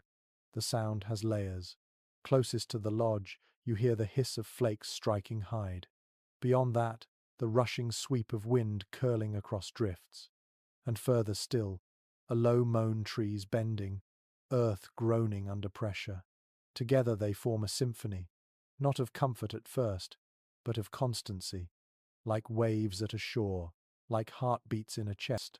The storm repeats, repeats, repeats, and repetition is the root of sleep. The fire pops softly, a counterpoint to the storm's song. Shadows flicker across the walls, moving with the rhythm of the gusts. Even the poles seem to play along, creaking at intervals, as though striking chords. You close your eyes, and the soundscape surrounds you fully, a natural orchestra that no silence could replace. Some anthropologists still wonder whether this adaptation to storm sound shaped cultural attitudes toward hardship. Did hearing the storm as song make endurance easier, even noble? Did it turn survival into something not merely endured, but embraced as part of life's music? There is no consensus, but tonight, lulled by the howl's rhythm, you suspect the answer is yes. One unusual anecdote from a fur trader tells of his first night in a lodge during a blizzard. He confessed he could not sleep at all, heart pounding with each gust. But when he awoke at dawn, he found the family around him still slumbering peacefully, unbothered by the noise. "They have ears tuned to snow," he wrote, half in awe. You think of that now, ears trained by generations to find peace in chaos. The children shift, sighing, their bodies heavy with sleep. An elder stirs, murmurs something you don't catch, then settles again, comforted by the same rhythm. Even the dogs, alert earlier, now stretch out, chests rising and falling in time with the wind. The storm has stopped being an intruder. It has become the lodge's heartbeat. What surprises you further is how your own body adjusts. At first you were tense, listening for danger, but gradually the storm's constancy convinces you this is not threat, this is life. Your shoulders loosen, your breath matches the gusts. The blizzard becomes your lullaby too. The debate continues among scholars about how people describe these sounds in their own words. Some translations frame them as spirits singing, others as the earth's anger. Perhaps both meanings existed, depending on the mood of the storm, the needs of the listeners. Tonight, to you, the sound is neither spirit nor wrath. It is rhythm, and rhythm, steady and repeating, is sleep's invitation. The wind rattles once more, harder this time. Snow hisses, poles groan, embers spark. Yet you are no longer startled. You are cradled. The lodge sways faintly, as though rocking you like a cradle. The storm that wanted to frighten you has become your nursemaid instead. You breathe deeply, inhaling smoke and fur, and let the sounds layer over you. Each gust is a verse, each creak a refrain, each hiss of flakes another note in the song. The storm plays on, endless, relentless, but you are part of its music now. You close your eyes, surrendering, knowing that no silence could be sweeter than this thunderous lullaby. The storm does not quit, but within the lodge, the night has taken on a softer texture. The fire hums low, and the steady rhythm of wind has settled into background music. Yet despite the blizzard's insistence, not every moment of the night is solemn. In the flicker of shadows against the hides, you notice the small movements of children who have not yet surrendered to sleep. It is widely recorded in travelers' notes that storm nights were as much about play as they were about rest, at least in the first hours. Children, confined indoors, found endless fascination in the canvas walls themselves. It is well established that they turned the teepee into a stage, their laughter echoing against the hides while the wind outside rattled and growled. What might surprise you is how inventive these games could be. One child holds a stick near the fire, waving it just far enough to cast large dancing shadows on the walls. Another claps his hands to chase those shadows across the canvas, as if hunting phantom animals. The younger ones giggle and squeal, crawling under blankets to reappear dramatically, earning hushed laughter from the adults. To them, the storm is not a threat but a backdrop for imagination. There is ongoing discussion among ethnographers about whether this play was tolerated or discouraged. Some accounts emphasize strict quiet once fires dimmed, suggesting adults needed peace and order. Others paint the opposite picture. That play was encouraged. Laughter, a defense against fear. The evidence remains mixed, perhaps because every family drew its own lines. Tonight, though, you sense indulgence. The adults smile softly, too tired to scold, glad for joy in the midst of storm. A lesser-known detail is that children sometimes use the very snow drifting inside to play. When flakes slip down the smoke hole or tiny drafts blew crystals in through seams, little hands scooped them up, marveling at their sparkle in firelight. One traveler recorded that children would try to catch flakes on their tongues, just as modern children do. Imagine that tiny bursts of wonder while wolves howled and snow threatened to bury the lodge outside. The fire crackles as one of the children tosses a sliver of wood into it, earning a soft chuckle from an elder. The flames leap, and shadows stretch taller. For a moment, the lodge is alive with flickering figures that seem to join the game-dancing spirits conjured by imagination and fire. You lean back, watching as small voices chatter and echo, blending with the steady thrum of the blizzard. Some experts argue that these moments of play were essential for maintaining resilience. In long winters, monotony and fear could easily press minds into despair. By allowing children to laugh and invent games, families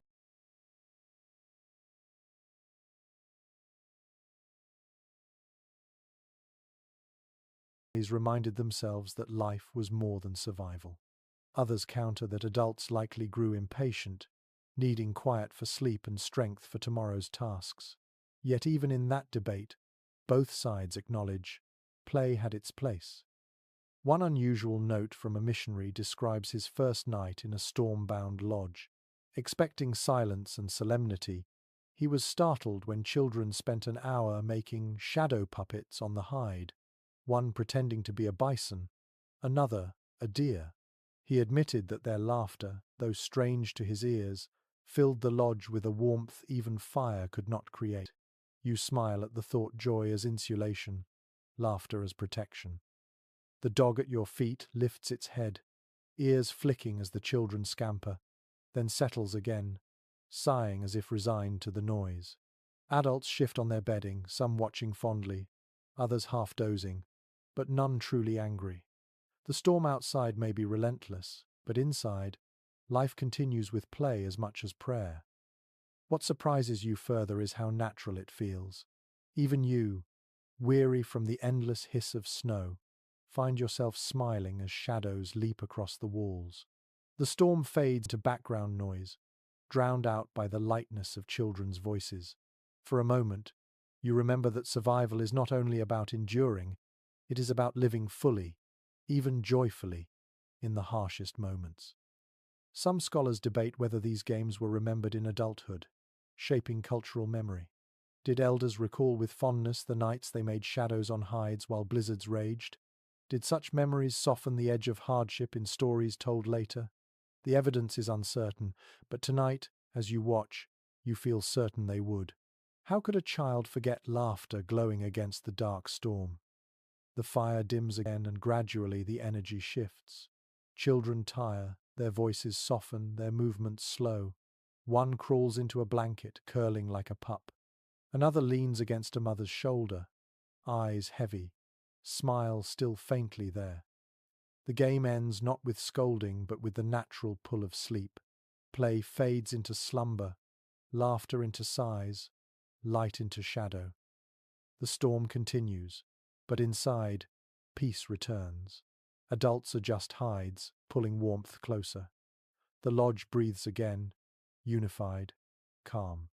And you, still warmed by the memory of laughter, find your own eyes drifting shut. You realize then, survival in storms was not just fire and fur, not just food and prayer. It was also joy, small, fleeting, glowing like sparks in the dark. Without those sparks, perhaps endurance would be brittle, but with them, even the fiercest storm could feel less absolute. So you let yourself drift, carrying that laughter with you into dreams. The blizzard can roar, but in your memory, the shadows will still dance, and children will still laugh, bright against the storm. The laughter of children fades into deep breathing, their games dissolving into dreams. The fire hums in its cradle of embers, and the storm outside plays its endless song. In this calm, you notice another presence that is less visible but just as powerful: dreams themselves. It is well established that for many native communities, dreams were not idle nonsense but meaningful experiences. They were regarded as messages, visions, or even instructions from beyond the ordinary world. To close your eyes on a night like this, when storm and survival press so near, was to open yourself to guidance that could shape decisions by dawn. What might surprise you is how families treated the dreams that arose during blizzards with special weight. Elders believed that the heightened tension of storm nights thinned the veil between the waking world and the spirit world. Dreams of snow, animals, or ancestors were not dismissed. They were discussed, remembered, and sometimes acted upon. You imagine someone stirring awake, whispering of a vision they'd just seen, a herd moving east, or a fire burning brighter than the Sunday. Others would listen carefully, nodding, considering what such symbols meant. Some scholars remain divided over whether these dreams were regarded literally or metaphorically. Certain accounts suggest that hunters changed plans after visions of buffalo paths or warning signs. Others argue the dreams were folded into storytelling traditions, valued for teaching but not always for practical action. The line between metaphor and instruction blurs, leaving debate that continues among researchers today. A lesser-known observation comes from the writings of a fur trader who awoke to find his hosts recounting dreams at dawn. One man spoke of a white bird flying across the storm, another of his late father's voice calling from the snow. The trader, baffled, dismissed it as superstition. Yet the family treated the dreams with gravity, debating their meaning as carefully as they might discuss where to hunt. You shift on your bedding, feeling the weight of the night pressing against your eyelids. Sleep comes in waves, carrying images of its own. You imagine the dreams of those around you. A child flying above the storm, a mother weaving snow into cloth, a hunter walking across a white plain where buffalo hooves thunder silently. Dreams as survival, dreams as inheritance, dreams as maps in the dark. The storm outside amplifies the sense that something larger is speaking. Its howl feels almost like a voice, its rhythm like a chant. You begin to understand why visions born on nights like this were treated with seriousness. The natural world was not background, it was a participant, shaping what minds saw and felt. Some anthropologists argue that dream sharing strengthened community bonds. Each morning, stories of the night's visions became common property, weaving individual experiences into collective meaning. Others counter that dreams were private, shared only when profound. Likely both were true, sometimes intimate, sometimes communal, depending on the dream's weight. Tonight, you sense that even the smallest vision might be remembered at dawn, spoken softly, considered carefully. An unusual detail recorded by early missionaries describes families who placed sacred objects, medicine bundles, feathers, or carved charms near their heads while sleeping.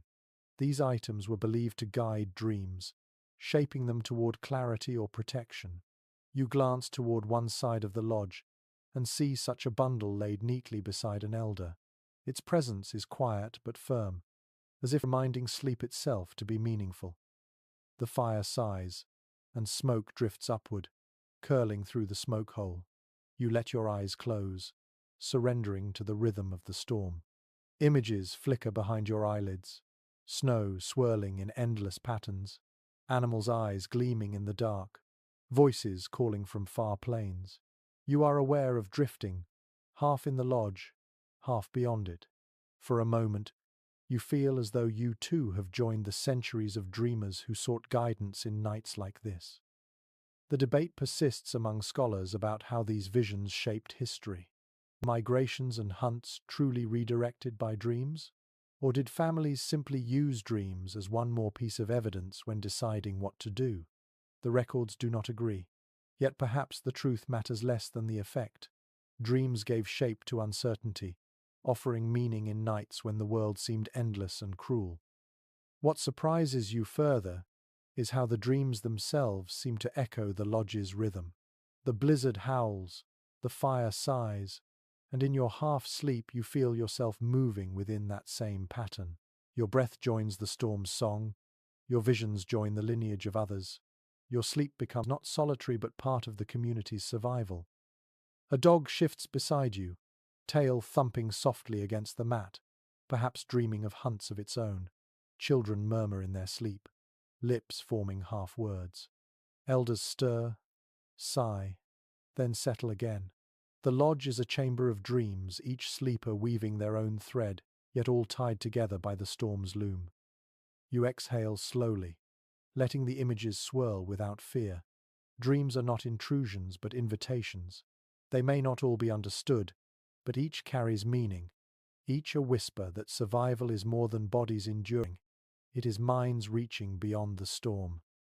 So you let yourself drift fully now, into dreams that feel less like illusions and more like conversations. The storm roars, the fire breathes, and visions flicker behind your eyes. You surrender to them, knowing they too are part of the night's shelter. The lodge is thick with sleep, yet a few subtle movements remind you that not everyone inside is human. At your feet, warmth presses firmly against your ankles. You glance down and find a dog curled tight, nose tucked under its tail, its fur rising and falling with steady breath. The storm claws at the walls, but the presence of this animal brings another kind of comfort, familiar, instinctive, almost ancient. It is well established that dogs were constant companions in plains camps, valued not only for hauling burdens and guarding perimeters, but for their warmth in long winter nights. Families didn't push them aside when storms hit. They invited them into the lodge, where their thick coats and loyal bodies became part of the night's insulation. What might surprise you is how deeply these animals integrated into the rhythm of family life. Children slept beside them like siblings, pulling tails over their hands or resting against shaggy flanks. Elders sometimes leaned their backs to dogs' steady heat, and hunters, who relied on them during the day, trusted them at night to alert the lodge to prowling threats. The companionship was practical, yes, but also tender. Some historians remain divided about the exact role of dogs before the arrival of horses transformed the plains. Some argue that dogs were primarily beasts of burden, pulling travois and carrying loads. Others emphasize their role as spiritual companions and guardians of the lodge. The truth likely spans both views. They carried weight in the day, and by night they carried the heavier load of comfort. A lesser-known observation recorded in a trader's diary describes how dogs, when welcomed into the lodge, would sometimes burrow directly beneath blankets or hides with the children. "A more faithful quilt than any fabric," he wrote, half envious, half amused. You picture it now, two small figures and one furry body tangled together, indistinguishable in the fire's dim glow. The dog at your feet shifts, stretching briefly before curling tighter.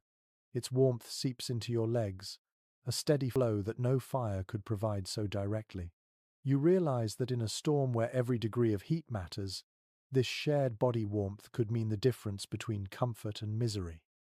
An unusual account from a missionary mentions that dogs were sometimes believed to sense spirits more keenly than humans. Their sudden growls or restless pacing at night might be interpreted not just as warnings of wolves, but as signs of unseen presences. Tonight, when the dog at your feet lifts its head suddenly, ears pricked, you feel the hairs rise on your arms too. It listens a moment, then settles again, as though deciding whatever it heard was not a threat worth rousing others for. The fire pops, sending sparks upward. The dog sighs, and its breath smells faintly of meat from scraps fed earlier. That smell mixes with smoke and tallow, another thread in the night's dense tapestry. You lean down, brushing your fingers through its fur coarse on the back, softer beneath. It doesn't stir, but you feel a faint vibration of trust in its stillness. Some anthropologists argue that this closeness between people and dogs was more than companionship, it was partnership, each species relying on the other in equal measure. Others caution against over-romanticizing, pointing out that dogs were also sometimes eaten in times of famine. The debate continues, but both realities may have existed, woven into the same survival-driven fabric: love, reliance, and sacrifice, all intertwined. What surprises you further is how much calmer you feel with the dog beside you. The storm is no less fierce, the cold no less sharp, yet the presence of this creature eases tension. It reminds you that survival has never been purely human. From the first fires onward, people and animals have endured together. Tonight, that truth rests against your legs, breathing steadily, warming you wordlessly. The children stir in their sleep, one rolling closer to another dog curled near the fire. Their hands find fur instinctively, their faces relax. The animals do not move. They seem to understand their role in the storm's long hours. Guardians, companions, heaters, dream partners. Some scholars debate whether this bond with dogs shaped cultural values of loyalty and kinship. Did living side by side with creatures who guarded, hauled, and warmed families reinforce ideals of cooperation and trust? Or did dogs simply fit into existing structures of survival? The question lingers, but as you lie here tonight, the answer feels obvious. Kinship is born not only of blood, but of shared nights like this. The storm hammers harder, snow piling high, but you feel secure. The dog beside you growls softly once, then falls quiet again.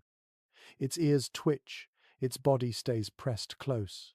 You close your eyes, grateful for its warmth, grateful for its silent watch. You realize then, survival here is layered hides. Fire, snow, clothing, stories, dreams, and yes, even dogs. Each piece alone might not suffice, but together they create a whole greater than the storm. You reach down once more, hand brushing the thick fur, and whisper a silent thanks. The dog sighs, as if in answer, and sleep comes more easily. So you drift off again, storm raging outside, dog curled tight beside you, and know this: companionship is its own kind of fire. The dog's warmth anchors you, but as the lodge creaks and the wind growls, another truth emerges. People here never truly slept unarmed. Your gaze drifts toward the edges of the lodge, where shadows half conceal objects laid deliberately close to hand bows leaning against poles, knives resting within reach, spears propped neatly. In the soft glow of embers, they look like silent guardians standing among the sleepers. It is well documented in explorers' journals that weapons were never stored far away, especially during storm seasons. It is well established that danger came not only from the weather, but from animals, raiders, or accidents when shelters strained under snow. To rest without tools of defense would have been unthinkable. A lodge might be a sanctuary, but it was never a fortress of stone. Readiness was part of survival. What might surprise you is how ordinary these weapons seemed in daily life. A bow was not only a hunter's tool, but a pillow-side object, like how you might keep a flashlight near your bed today. Knives were handled as routinely as spoons, never glamorized, simply necessary. During storms, when wolves circled or rival bands might exploit weakened camps, such vigilance meant that even in sleep, protection lay at arm's length. Some historians remain divided about whether these weapons were primarily meant for defense against wild animals or for human threats. Certain records emphasize wolves and bears prowling near camps, while others suggest that raids and skirmishes were more pressing fears. Both likely held truth, and storms, which disoriented travelers and hunters alike, created moments of vulnerability when readiness mattered most. A lesser-known detail noted by a fur trader tells of a night when a buffalo calf, panicked by the storm, blundered directly into a camp. Sleepers leapt awake, weapons in hand, thinking danger had breached the lodge. When they discovered it was only a calf, they laughed. But the fact remained. Every hand had reached for a bough before they even opened their eyes. Reflex, not hesitation, was survival. The glow of embers casts long shadows across the blades and shafts. You study their simple beauty, the curve of wood, the gleam of stone, the sinew bindings that hold them tight. Each is a product of labor, care, and tradition. A knife is not just a tool, it is a legacy of countless hours spent chipping flint, smoothing bone, sharpening edges. To see them resting now is to see centuries of knowledge leaning silently against the lodge wall. An unusual account from a missionary describes children practicing with tiny bows even inside lodges when storms kept them from outdoor games. Arrows tipped with softened wood or bone bounced harmlessly against hides, drawing chuckles from parents who tolerated the noise. They must be ready even in play, the missionary noted, half critical, half impressed.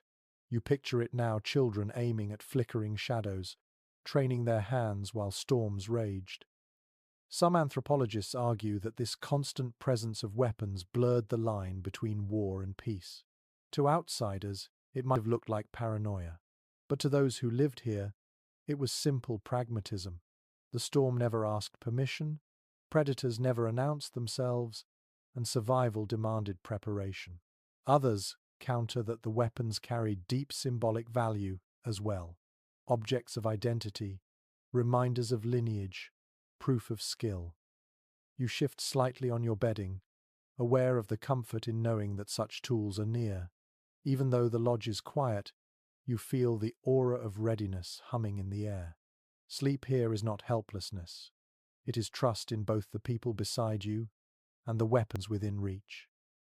The storm lashes harder, and you imagine wolves nosing at snowdrifts, their howls muted by the wind, or perhaps rival scouts somewhere in the distance, waiting for weakness. The thought is chilling, but then you glance again at the boughs, the knives, the spears, and understand why no one inside stirs in panic. Preparedness itself is comfort. What surprises you further is how this atmosphere does not feel tense. The weapons do not radiate aggression, but steadiness. They are not there to start conflict, but to end fear. Like the fire, like the dogs, like the hides themselves, they are part of the layered defense that makes sleep possible. A scholar once wrote that the teepee at night is both cradle and armory. Tonight, you understand exactly what he meant. Babies sleep inches from sharpened stone. Elders dream beside spears taller than themselves. And yet all is calm. The tools do not disturb rest. They enable it. The fire sighs, casting one last spark upward. A man near the entrance stirs, hand brushing the shaft of a spear before he settles again. The gesture is automatic, unconscious, like pulling a blanket higher. You realize then that readiness itself is a lullaby when danger is expected. It ceases to paralyze. The storm continues, merciless, but you close your eyes, knowing the balance is kept. Around you are hides, furs, family, dogs, and fire. And within reach, the sharp edge of human resilience. Sleep comes again, steady and sure, guarded by more than walls. The lodge has settled into its slow rhythm, fire whispering, sleepers breathing, storm growling. Yet in the dimness your eyes drift toward another presence besides weapons or dogs. Near the bedding of an elder, you notice a small bundle wrapped carefully in cloth and tied with leather thongs. It rests not far from where the elder's head meets the mat, almost like a pillow of secrets. It is well established that medicine bundles held deep importance in many native cultures. These were not casual collections of herbs or trinkets, but sacred objects carrying prayers, memories, and powers of protection. Each bundle was unique, sometimes containing stones, feathers, claws, bits of root, or personal items tied to visions and ceremonies. To keep such a bundle close during sleep was to invite its guardianship into dreams. What might surprise you is how personal these bundles were. No two were alike, and their contents were rarely shared openly. Some were family bundles, passed down across generations, while others were deeply individual, created after a vision quest or sacred encounter. On nights when storms raged, to place one beside the pillow was to draw a circle of unseen strength around the sleeper. Some scholars continue to debate whether these bundles were primarily spiritual shields or practical kits. Certain records emphasize their role in ritual and prayer. Others note that they often contained herbs used to treat coughs, fevers, or frostbite, tools of healing as well as faith. The reality, as with much else, likely blended both. Medicine for the body and the spirit tied together in one small package. A lesser-known observation from an early explorer recalls entering a lodge where every sleeper had something laid near their heads, some simple feathers, others elaborate wrappings. When he asked about them, his hosts refused to explain in detail, saying only that they were for protection. He left baffled, But what he witnessed was a community of sleepers, each guarded by unseen allies. You glance again at the bundle near the elder. Its cloth glimmers faintly in firelight, edges frayed from years of touch. You wonder what rests inside. Perhaps a stone from a river, smooth and cool. Perhaps dried sage wrapped in hide. Perhaps something no outsider would ever guess. The mystery itself feels powerful. An unusual anecdote comes from a missionary who once described storms where families sprinkled a pinch of tobacco or herbs onto embers before lying down, invoking the bundle's spirit to carry prayers into the smoke. Tonight, you can almost smell that faint sweetness curling above the fire, mingling with the storm air. Some anthropologists argue that these objects provided psychological comfort, anchoring families against the terror of winter nights. Others insist their power was seen as literal, shaping events and shielding sleepers from harm. The debate remains unresolved, but perhaps both perspectives miss the simplest truth.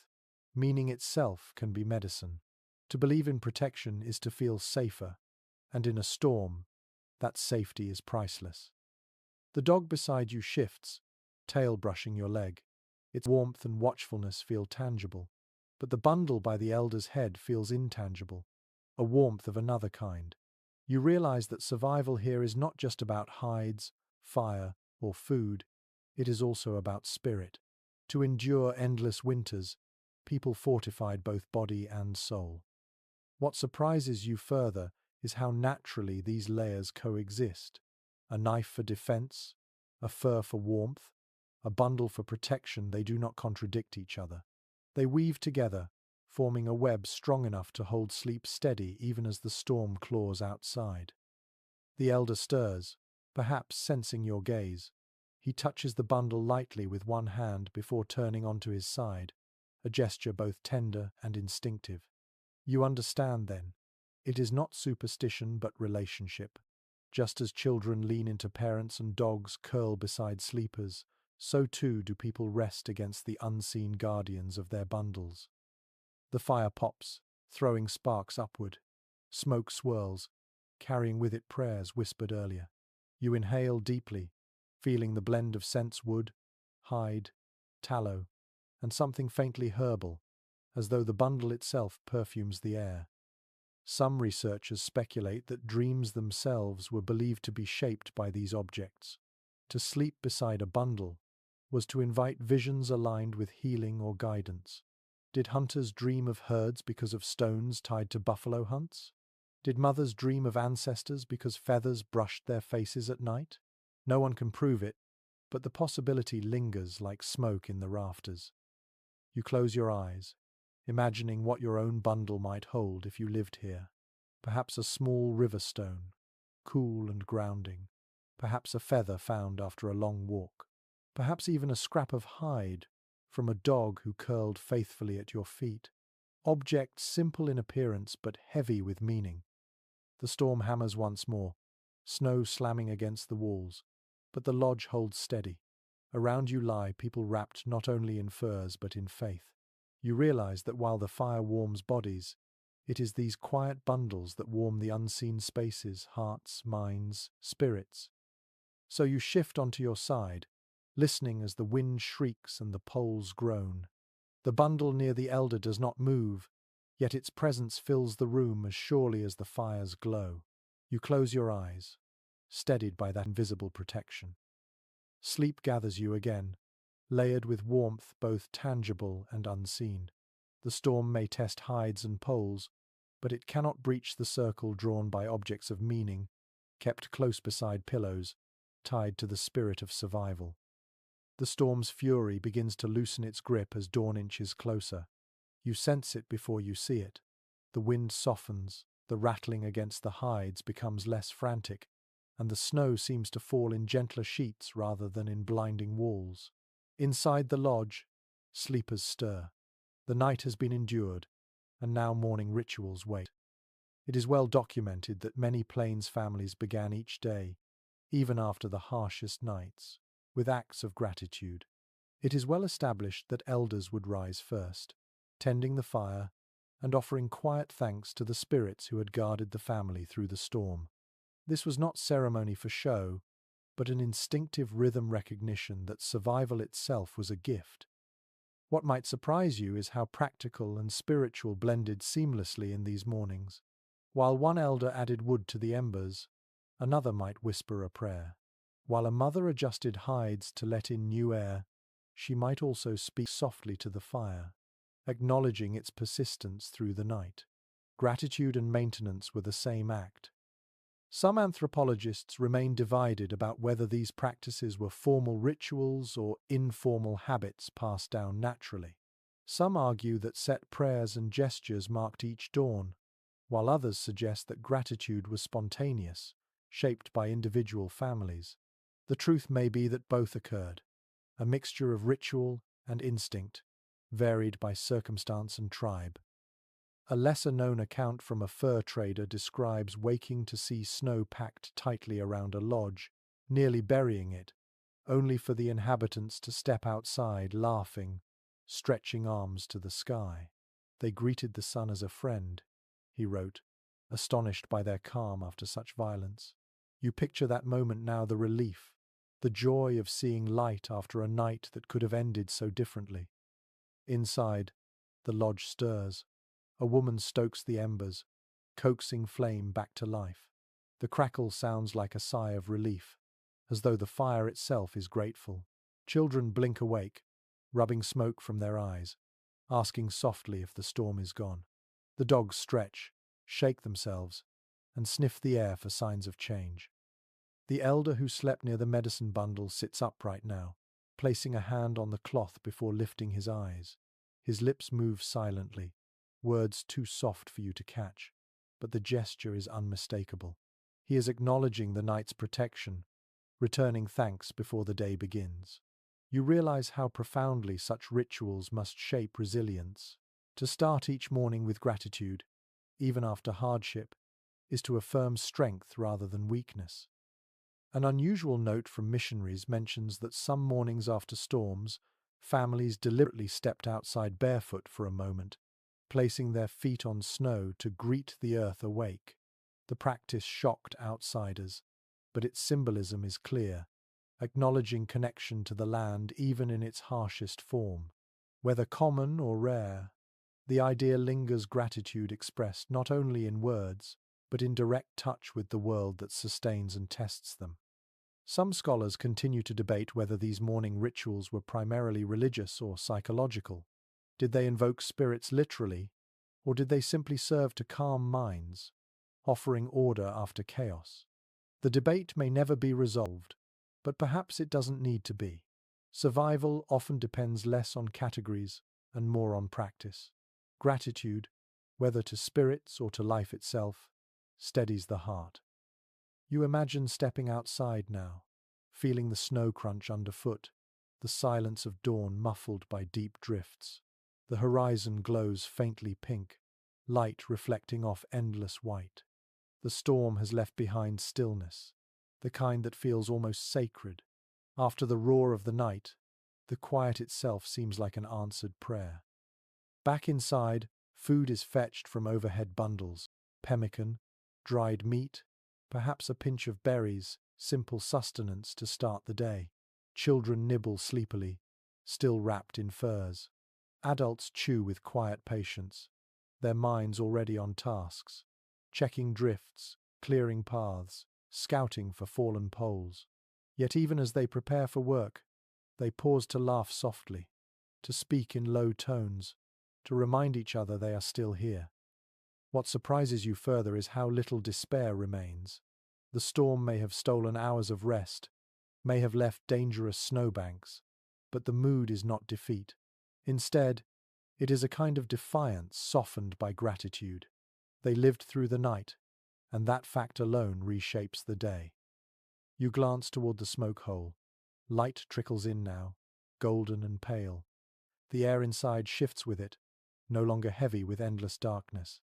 Snow still presses around the base, but the storm's voice has grown faint, distant. Inside, the lodge breathes easier.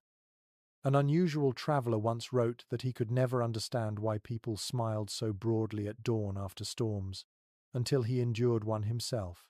Then he realized morning was not guaranteed, light was not owed.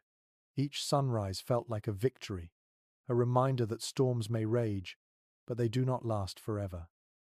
The elder rises fully now, his bundle tucked carefully away. Others follow,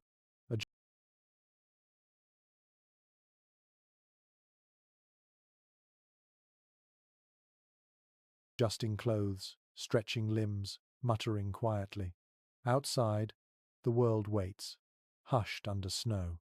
But inside, the day begins with fire rekindled, food shared, gratitude spoken. So you stretch too, warmed by the recognition that life has endured another storm. You feel the lodge's quiet strength, the resilience of its people, and the rhythm of rituals that anchor them through hardship. The storm is never the end. It is simply another verse in the song of survival, always followed by dawn. The storm has passed, yet its mark lingers. Inside the lodge, warmth returns with the morning fire, but your nose catches another, less pleasant detail, the sour tang of damp hides and the acrid whiff of garments drying over the flames. The night's blizzard left its toll. Snow crept in through seams. Cloaks froze stiff during late errands, and now everything must be restored before wearers venture back into the white silence. It is well established that clothing, especially hides and furs, could not simply be left wet. Moisture in the fibers turned them rigid as boards, useless for movement and painful against the skin. Families learned to lay their garments carefully near fires after storms, shifting them often so they dried evenly without scorching. This ritual of drying was as essential to survival as food itself. What might surprise you is the patience it required. Too close to the fire, and the hide could shrink, curl, or even ignite. Too far, and it remained damp, freezing again as soon as it left the lodge. Adults sat cross-legged, stretching pieces out with wooden sticks or even their hands, turning them slowly, speaking in quiet voices while steam rose in faint, ghostly ribbons. The lodge filled with that unmistakable smell, wet leather turning warm, like tannery inside your dreams. Some historians still debate how much time this task consumed on long, stormy mornings. Certain accounts claim drying clothes could take hours, forcing families to delay hunting or travel. Others suggest people developed tricks oiling hides before storms, layering furs to protect inner garments, so drying was quicker than outsiders realized. The truth likely lies in between. Some mornings were long and tedious, others more efficient thanks to careful preparation. A lesser-known detail comes from an explorer who described the sound of this drying ritual. A lodge alive with hissing, snowmelt dripping into the embers, hides steaming, the crackle of wood, all blended into a symphony of recovery. You listen now, hearing that same faint hiss as droplets fall from a cloak hung near the fire. The smell is sharp, smoky, unforgettable. One unusual observation from traders mentions that children were often tasked with holding smaller garments, mittens, moccasins, scarves near the flames, learning patience as they shifted the pieces carefully. More than one young hand earned a quick scolding for dropping fur too close and leaving a singe mark. Yet these lessons mattered. Learning how to dry garments properly could mean the difference between comfort and frostbite. Some anthropologists argue that this ritual was more than maintenance. It was morning therapy. After a night of relentless howling, the sight of steam lifting off hides reminded families that recovery was possible. Others counter that it was simply necessity, nothing more.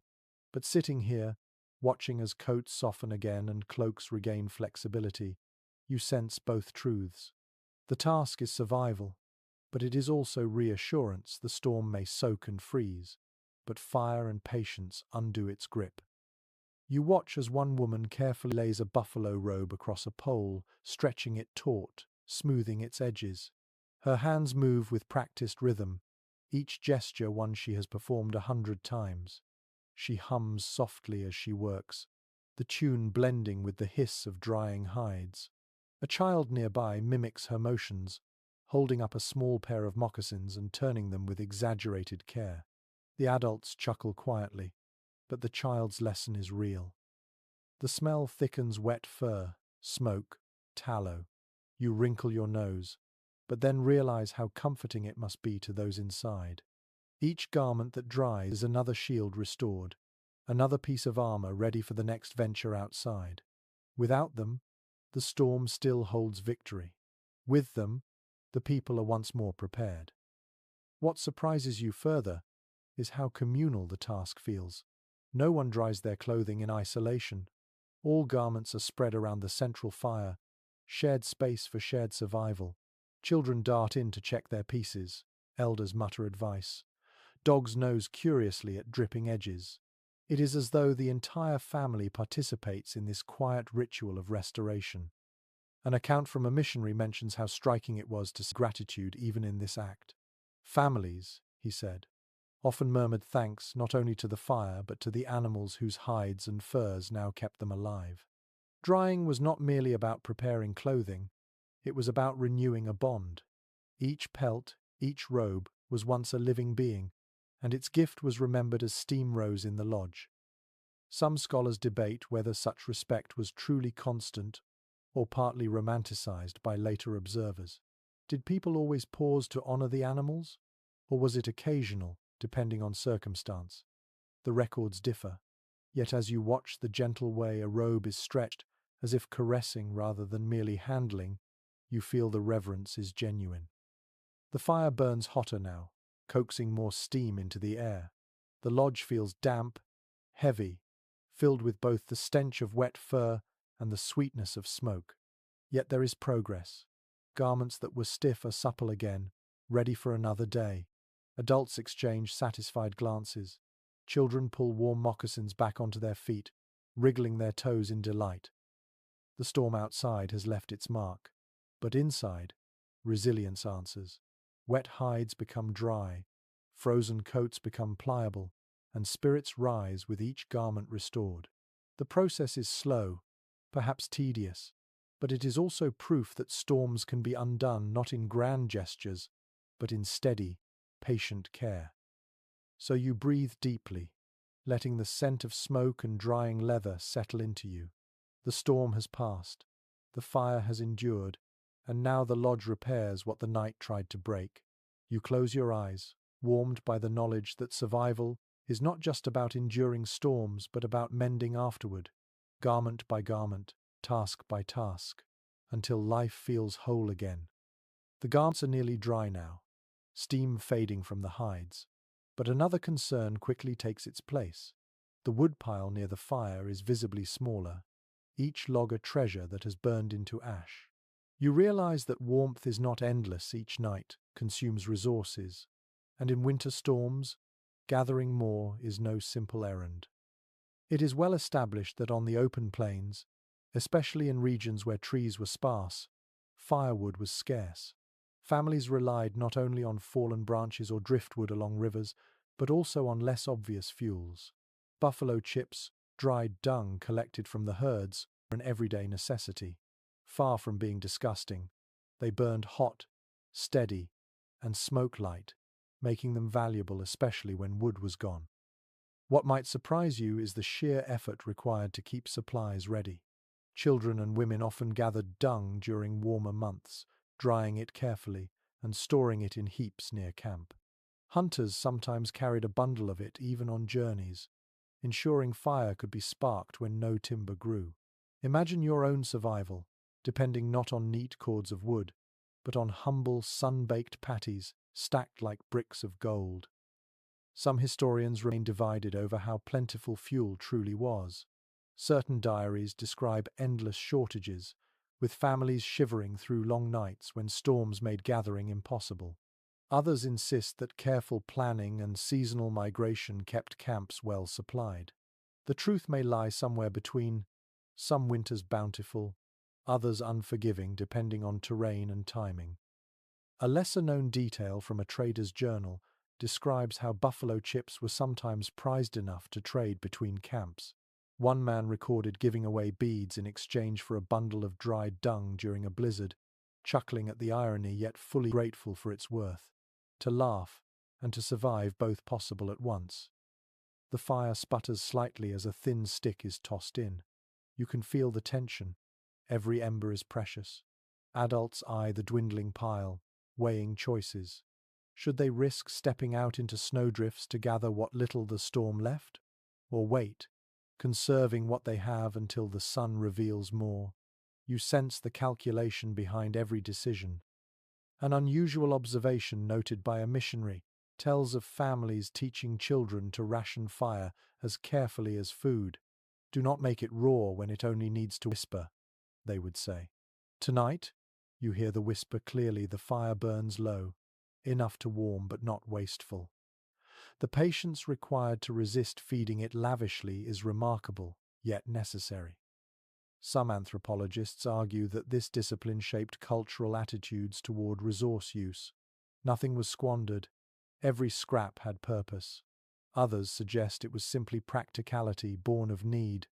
Yet watching the fire now, burning just high enough to keep sleepers comfortable, you feel it was both a mindset and a necessity. Efficiency itself became tradition. The smell of burning dung joins the tapestry of scents in the lodge. It is dry, earthy, almost sweet in its way, not unpleasant, just different from wood.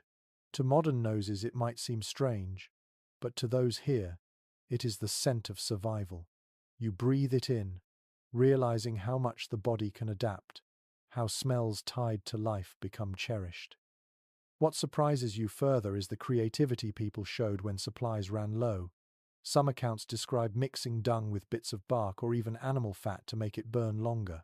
Others mention carefully banking embers under ash at night so they could be revived at dawn without wasting new fuel. Each trick stretched resources further, each adjustment proof of ingenuity. The fire flares briefly as another piece is added, then calms again. Families glance at it, satisfied, then turn back to their tasks. Children no longer play. They help carry small sticks or chips from storage, learning the importance of each handful. The dogs sniff curiously, then curl back to rest. Life continues, balance between scarcity and resilience. Scholars debate whether scarcity of firewood drove broader patterns of migration. Some argue winter camps were chosen primarily for fuel access, while others emphasize hunting grounds or shelter from wind. Likely all factors intertwined: food, fuel, protection, each weighed carefully before poles were set. The land dictated survival, and families listened. You stretch, feeling the warmth on your skin, conscious now of its cost. Each flicker of flame carries the memory of hours spent gathering, drying, carrying. Each ember is labor transformed. You understand why people guarded fires as if alive, why sparks were treated as sacred. To waste them was to waste time, effort, and the promise of life itself. The storm outside may be quieter, but snow still drifts, burying paths, making new gathering difficult. Inside, though, the fire holds. Its flame is smaller but steady, a heartbeat of discipline and care. You close your eyes, listening to the soft crackle, smelling the faintly sweet smoke, and realize that warmth here is not taken for granted, it is earned. So you settle deeper into your furs, grateful for every ember, every chip, every stick that keeps the storm's teeth from sinking deeper. The lodge breathes on, warmed by resources gathered months ago, rationed carefully, burned wisely. And you drift into half sleep again, knowing that survival is not only about bravery, it is about patience and the careful tending of flame. The storm has eased, but in its wake lies another challenge: silence. The kind of silence that presses against your ears and makes you realize how vast and empty the snow-covered plains have become. You pull the fur tighter, not from cold now, but from the strange weight of stillness. The fire crackles softly, dogs shift in their sleep, and outside the world lies buried. It is well established that after blizzards, the land could appear almost alien. Trails disappeared, familiar landmarks vanished under drifts, and camps seemed isolated on floating islands of snow. To step outside in such stillness was to feel adrift in a frozen sea, cut off from the wider world. Families knew that the storm was over, yet the work of reorienting had just begun. What might surprise you is how people adapted to this disorienting quiet. Some families sent scouts as soon as the winds calmed, not to hunt, but simply to re-establish direction. Snow erased paths so completely that without markers, stones, tree groves, or remembered shapes of hills, travel could become dangerously confusing. In such mornings, even the most experienced hunters paused, studying the horizon carefully before taking a single step. Historians still argue over whether families deliberately created snow markers during storms to guide their way after. Some accounts mention poles stuck upright in drifts, serving as anchors when the world turned blank. Others suggest people relied solely on memory and intuition, trusting in the landmarks hidden beneath snow. The debate continues, but either way, survival depended on an ability to read the land even when it seemed erased. A lesser-known detail comes from an explorer who described the muffled quality of sound after storms. He wrote that his own footsteps seemed swallowed, voices carried strangely, and even the crack of a branch felt muted. To him, it was eerie. To the people who lived here, however, it was simply another voice of the land, a reminder that storms reshaped not only sight but sound itself.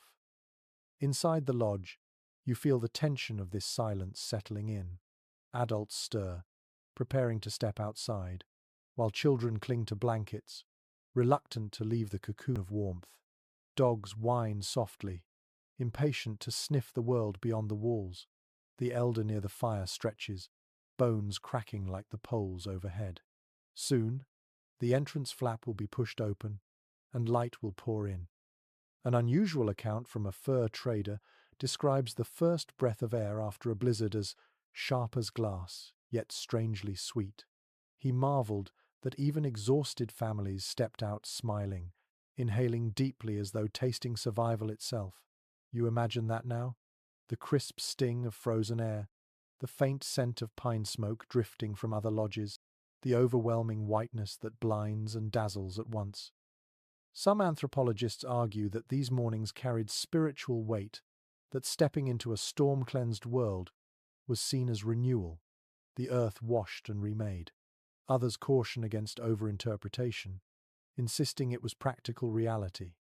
Families had to check snowdrifts, dig out supplies, and plan the day. Perhaps both are true renewal and necessity woven into one gesture.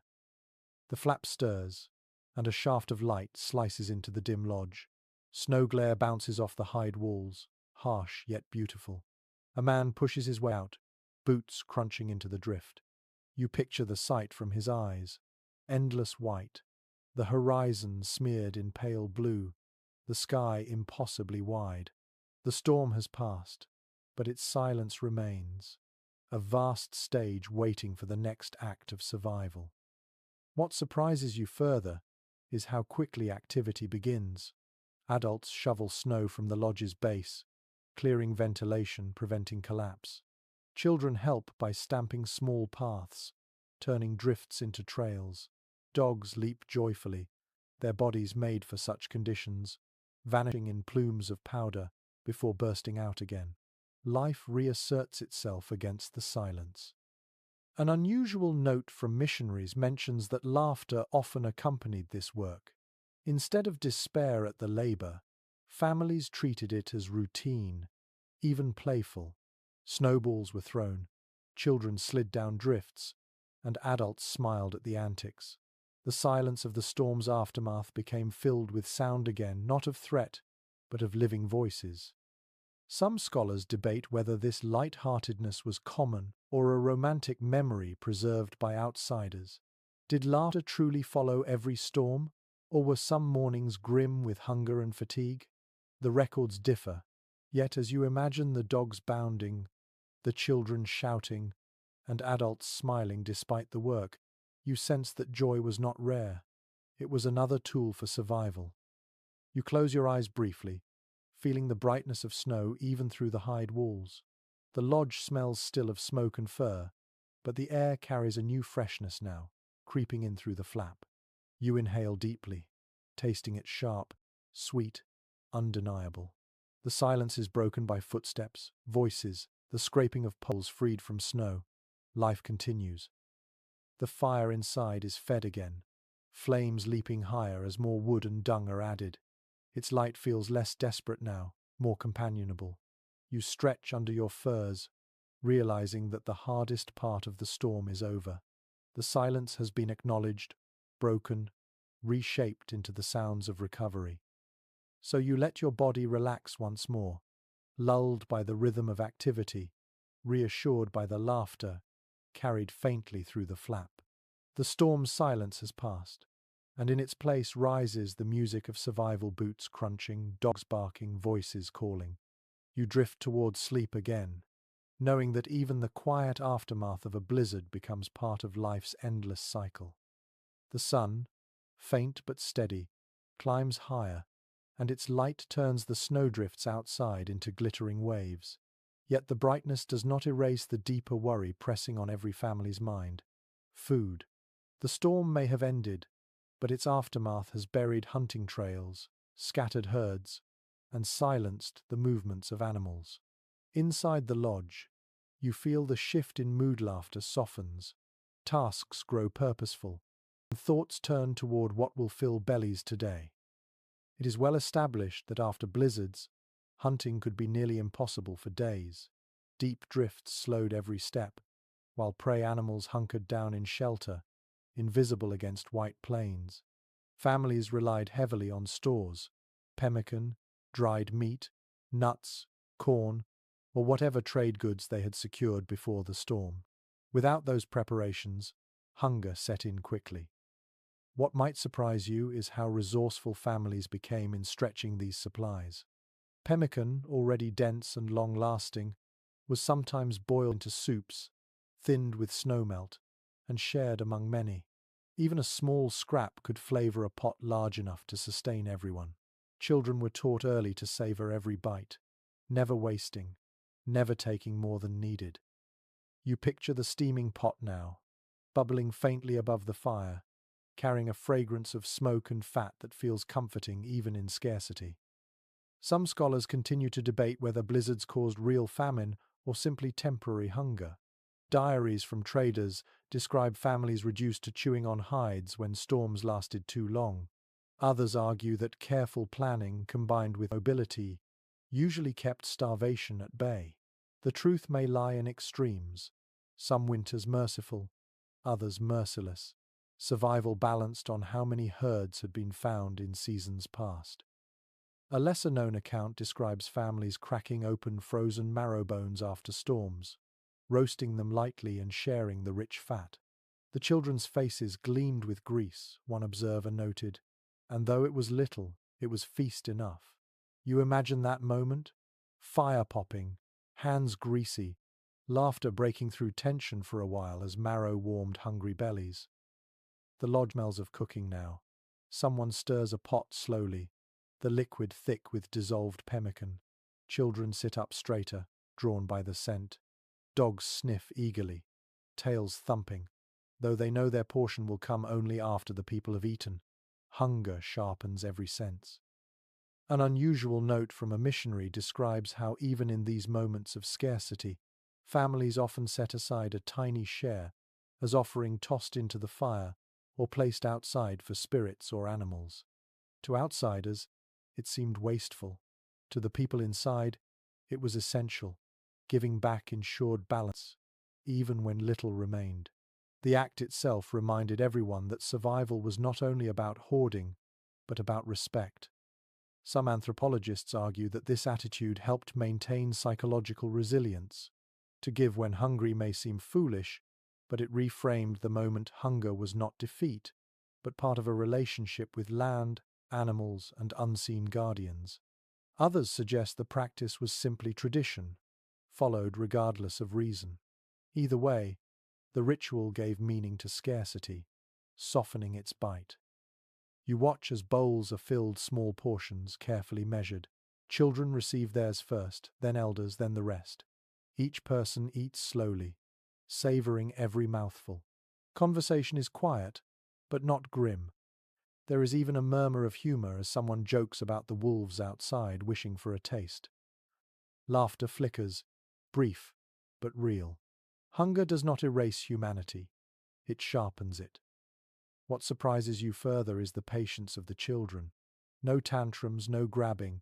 They eat as taught, knowing that storms always test patience, that plenty and hunger both come and go. Survival is not about indulgence, but about balance.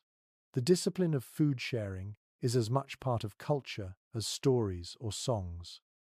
An unusual story from a trader recalls being astonished when a family invited him to share their last scraps during a blizzard. He wrote, "They fed me though they themselves had little, and I knew I would have perished without them." Hospitality, even in hunger, remained a core value. You sense that same spirit here. The pot is not guarded, but shared, each bowl handed without resentment. The debate continues among historians about whether outsiders exaggerated the severity of winter hunger to highlight their own resilience.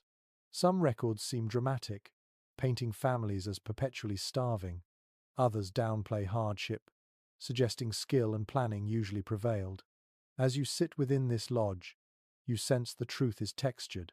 Hunger came in degrees, sometimes sharp, sometimes dull, but always present in memory, always shaping behavior.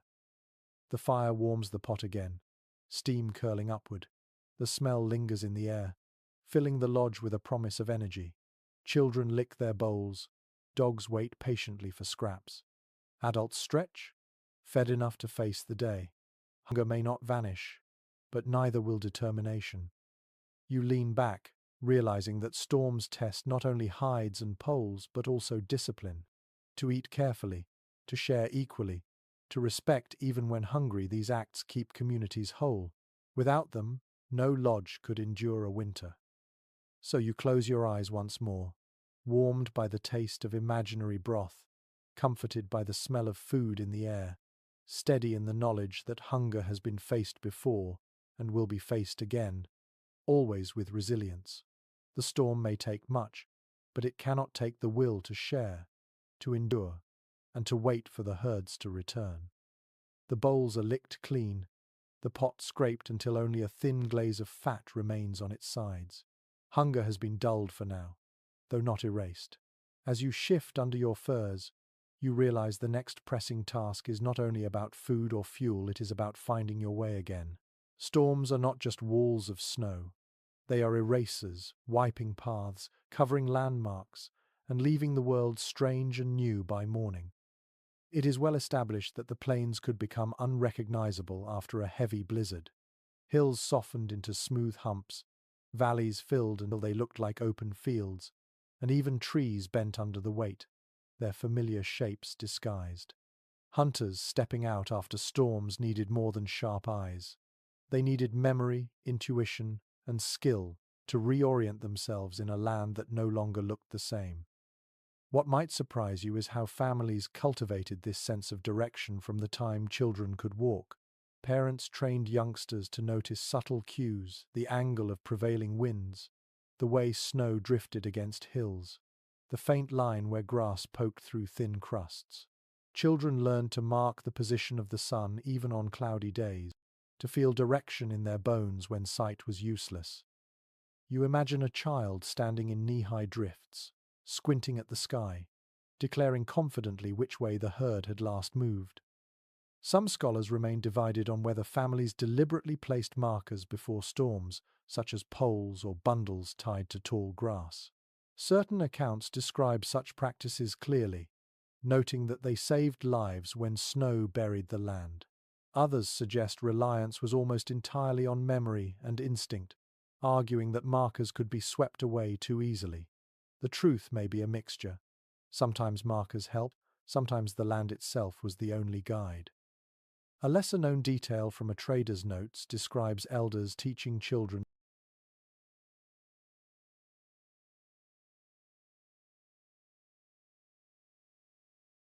to close their eyes and walk a few steps, then guess direction by the feel of wind on their cheeks.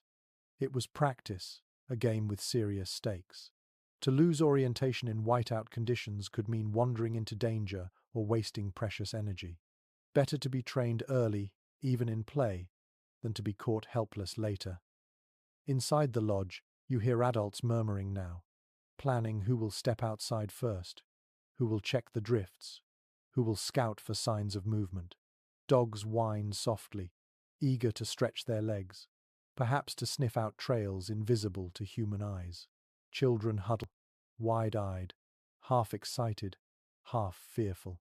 To them, the blank world outside is both playground and danger.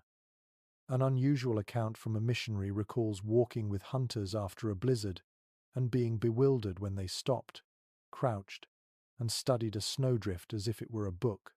"They read what I could not see," he admitted, noting how subtle depressions revealed where buffalo had once passed or where wind had carved a landmark. The skill struck him as uncanny, though to the hunters it was simply another language of the land. Some anthropologists argue that this ability to navigate post-storm landscapes was not mystical but learned pattern recognition refined over years. Others suggest there was also a spiritual element, a belief that ancestors or spirits whispered guidance through wind and snow. The line between skill and vision, as always, blurs. You imagine a hunter standing still, eyes closed, listening, and knowing where to go without a map. What surprises you further is how calm the planning feels. There is no rush to fling open the flap and charge into whiteness. Instead, patience rules. Adults consider carefully, weighing the risk of becoming lost against the need to check food supplies or scout for herds. Waiting, conserving strength, is as much a strategy as walking. Survival is not about boldness alone, it is about timing. The flap stirs again, and light cuts into the lodge. A man steps out, snow squeaking under his boots. He pauses, scanning the horizon. You picture the silence he meets. A world flattened into endless white, the sun's pale glow glinting across drifts like glass. Each step he takes must be measured, each landmark confirmed. Behind him, others wait, trusting his sense of direction, his knowledge of how storms reshape the land. An unusual note from an explorer describes hunters dragging long poles behind them in fresh snow, leaving trails that others could follow back to camp. To him it looked clumsy, but he realized its brilliance when the landscape shifted again in a sudden gust. The line of dragged snow remained visible, a lifeline leading home. Some scholars debate whether storm navigation shaped broader cultural values of memory and observation. Was the constant need to notice details, tracks, wind, shadows, part of why oral tradition carried such weight? Did it sharpen minds to store vast information without writing, because forgetting could mean death in snow? The arguments persist, but watching the scouts outside, you sense the answer leans toward yes. The dogs bark, their voices sharp against the silence. Hunters crouch, studying something faint in the drift, perhaps the trace of a rabbit, perhaps a depression hinting at larger game. Even in hunger there is patience. They do not rush blindly. Each clue is weighed, each step deliberate. The storm may have erased much, but it cannot erase the knowledge stored in human memory, in instinct, in the partnership of people and dogs. Inside, children press to the hide walls, peeking through tiny gaps, eager to hear news. Elders sit by the fire, faces calm, trusting in the scout's skill. The smell of smoke and drying hides lingers, but now the air carries a sharper edge anticipation. Hope, the hunger for direction as much as for food. You close your eyes, imagining stepping into that white world yourself. Would you find your way, or would the silence swallow you whole? For those here, the answer comes not from luck, but from training, memory, patience, and the belief that even the blankest landscape can be read. So you settle back into the furs, listening as footsteps crunch outside, as voices call softly across the snow. The world may look erased, but for those who know how to read it, the story continues. The scout's footsteps fade into the distance, muffled by snow, and inside the lodge life resumes its rhythm. Yet beneath the ordinary tasks, the stoking of the fire, the rearranging of hides, the quiet chatter runs an undercurrent of strategy.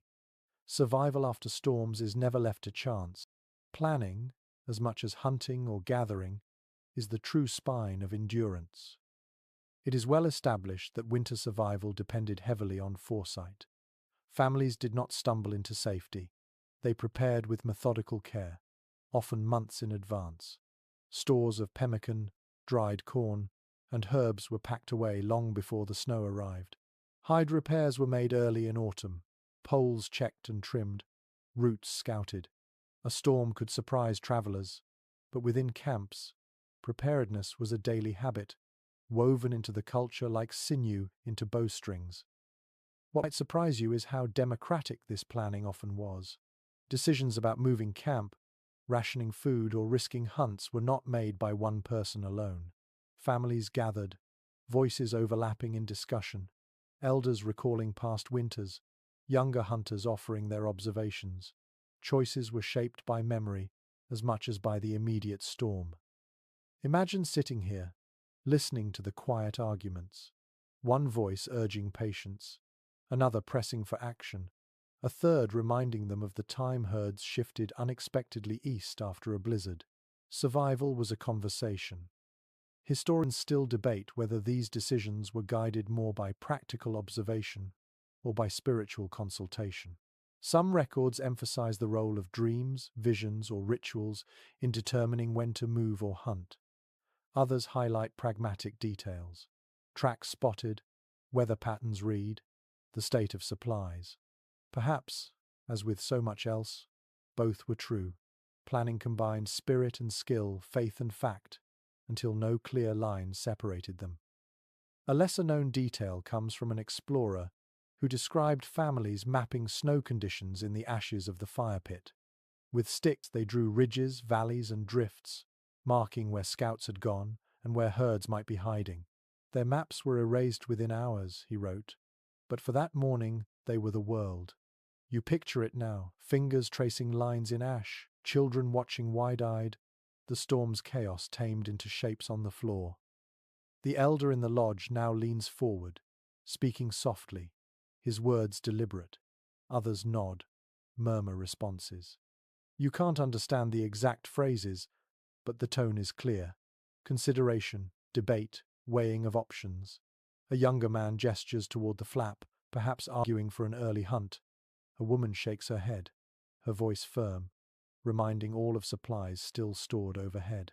The conversation is not loud, but it vibrates with importance. An unusual note from a missionary describes his astonishment that women's voices carried such weight in these councils. He expected only men to decide. Yet mothers often spoke with authority, reminding hunters of the children's needs or recalling seasons when storms lasted longer than expected. They listened, he admitted, and the decision was shared.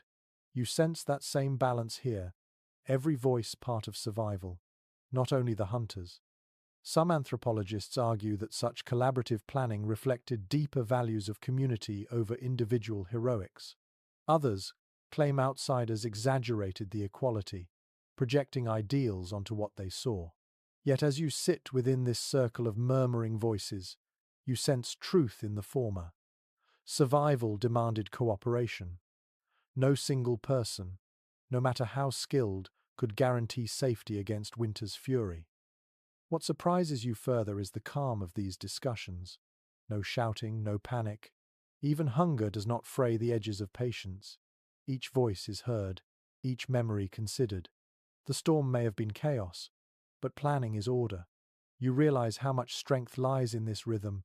Storms may be wild, but humans can meet them with steadiness. The firelight flickers, illuminating faces intent on the discussion.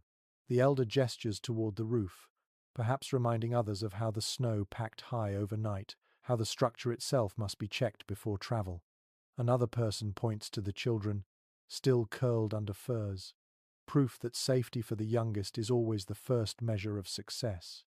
Every detail, snow depth, food stores, health of elders, mood of dogs becomes part of the calculation. An unusual anecdote from a trader recalls a night when families debated whether to risk a long hunt after a blizzard.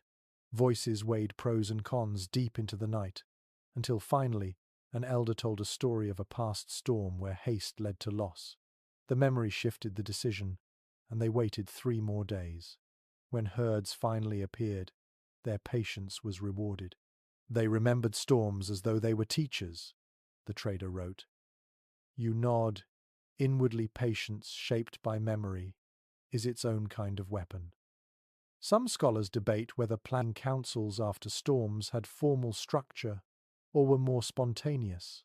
Were there set times when decisions were made, or did they arise naturally as the fire burned and tasks demanded it? The records disagree. But sitting here, you sense the answer matters less than the outcome. Whether formal or casual, planning was constant, woven into survival like threads in a robe. You lean back, absorbing the murmurs, the fire's rhythm, the calm deliberation. There is no illusion of control, no one pretends they can master the weather. Instead, planning accepts uncertainty and bends around it. The storm has passed, but its lessons remain etched in minds and in voices. What surprises you finally is how this atmosphere feels familiar, even modern. You think of meetings in your own life, voices gathered to weigh options, to plan projects, to forecast risks. Yet here the stakes are primal: warmth, hunger, survival. And perhaps that is why the calm feels so profound. No distraction, no wasted noise, only the shared determination to endure.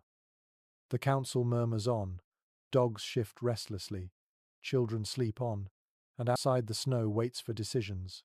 Inside, order triumphs over chaos. You close your eyes, soothed by the knowledge that survival is not blind luck but careful thought, shared voices, and the memory of storms already faced. The council's murmur fades, and silence returns, save for the fire's sigh and the distant groan of snow shifting outside.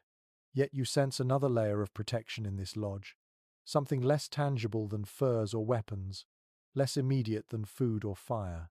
It lies in the songs, the whispers, the small rituals repeated almost without thought, spiritual practices that knit courage together when the storm threatens to unravel it. It is well established that winter was a season when ceremony carried particular weight. While summer brought large gatherings and public dances, blizzards pressed families inward, turning rituals into smaller, more intimate acts. A pinch of tobacco into the fire, a soft chant whispered before sleep, a feather brushed gently across a child's forehead. All were everyday moments infused with sacredness. What might surprise you is how seamlessly these gestures blended with ordinary life. There was no strict boundary between sacred and mundane. Stirring a pot of stew could become a prayer if a blessing was murmured. Adjusting the hides could be done with a whispered invocation for the storm to pass. Survival itself was ritual, and ritual was survival. Some scholars continue to debate whether these practices were primarily collective or individual. Certain accounts describe entire families chanting softly together, while others emphasize personal prayer whispered privately in the dark. The truth is likely both: communal strength when needed, individual courage when silence demanded. A lesser-known detail appears in the notes of an explorer who described lying awake in a lodge and hearing what he thought were snores, only to realize an elder was quietly chanting under his breath all night. The words, repeated endlessly, were like a thread stitching fear into calm. He admitted he could not understand the language, but the rhythm itself soothed him. The fire pops softly now, and smoke rises toward the lodge's crown. You imagine someone sprinkling sage onto the embers, its sharp scent cutting through the heavy air, curling upward to carry prayers into the storm's fading breath. The smell mingles with hide and wood smoke, creating a fragrance that is both earthy and otherworldly. Unusual note from missionaries mentions that children were often encouraged to join in these small offerings. A child might toss a berry into the flames or murmur a few words of thanks before eating. They learned to speak to the unseen as naturally as to each other, one missionary observed, surprised by how effortlessly sacredness was woven into childhood. Some anthropologists argue that such rituals gave psychological resilience, transforming helplessness into action. Others claim the acts were believed to have literal effects on weather, health, or safety. Perhaps both are true. The prayers both comforted and, in belief, protected. The line between faith and function was not sharp but blurred, a braid of meaning. What surprises you further is how quiet these practices often were. You might expect dramatic ceremonies, loud invocations, but instead the lodge is filled with whispers, murmurs, gentle gestures. Strength here is not loud, it is steady. You feel that steadiness now, as if unseen hands have laid another layer of insulation over the sleepers. A dog shifts, ears flicking, as though sensing the mood. Children sigh in their sleep, turning closer to parents. Adults sit in calm postures, some with eyes closed, lips moving faintly. The storm may rage or ease, but the rhythm of ritual continues, unbroken by weather. An unusual anecdote from a trader recalls being asked to place his hand over a flame as part of a prayer before sleep. He wrote that the heat made him uncomfortable, but afterward he felt oddly calmer, as though the fire had sealed a promise. The experience bewildered him, but it lingered in his memory as a moment of unexpected peace. Some scholars debate whether rituals during storms were aimed outward toward calming the weather, or inward toward calming hearts. Perhaps both goals overlapped. What matters is that families slept more soundly with prayers whispered, with herbs offered, with gestures performed. Sleep, after all, was as critical as food. Without rest, survival faltered. The firelight dances on the hides, shadows stretching and collapsing in rhythm. You feel the pull of drowsiness again, comforted by the thought that prayers spoken, sung, whispered, wrap the lodge as surely as snow and hides. Spiritual protection, unseen but palpable, forms another wall against the storm. What surprises you finally is how contagious the calm becomes. Even you, an outsider in imagination, feel soothed by the presence of these small acts. You do not need to know the exact words, the full meanings. The gestures themselves carry weight. The act of acknowledging forces beyond control, of joining voice and breath to the night's uncertainty. The lodge quiets again, children and adults drifting deeper into rest. The fire glows steady, smoke curls upward, and the storm whispers faintly beyond the hides. You let your eyes close, comforted by the invisible shield woven through ritual, prayer, and faith. The storm may test the body, but spirit answers with calm. So you sleep, wrapped in layers seen and unseen, the lodge a circle of safety held not only by poles and hides, but by whispered words that float like smoke into the winter sky. The prayers fade into silence, and once more the night returns to its rhythm, the storm groaning faintly outside, the fire glowing low, the sleepers breathing in unison. Yet as you shift under the furs, another thought presses. In how long can a lodge endure such storms, not just for one night, but for a season that stretches into weeks and months? The teepee itself becomes more than shelter. It becomes a living companion in survival. It is well established that the teepee was designed with remarkable adaptability. The poles, tall and sturdy, formed a frame that could flex under pressure, while the hide coverings shed snow and wind with surprising efficiency. In summer, flaps opened to release heat. In winter, the structure was cinched tight, snow packed along its base to seal warmth inside. This was no fragile tent, it was an architecture shaped by centuries of trial and wisdom. What might surprise you is how storms actually strengthened the teepee. Snow piled against the outer hides acted as natural insulation, forming a shell that kept warmth in and drafts out. What outsiders might see as a threat, the smothering weight of snow was instead a gift, if managed correctly. Families knew when to push snow away from the smoke hole, but also when to let drifts build along the base. Balance was everything.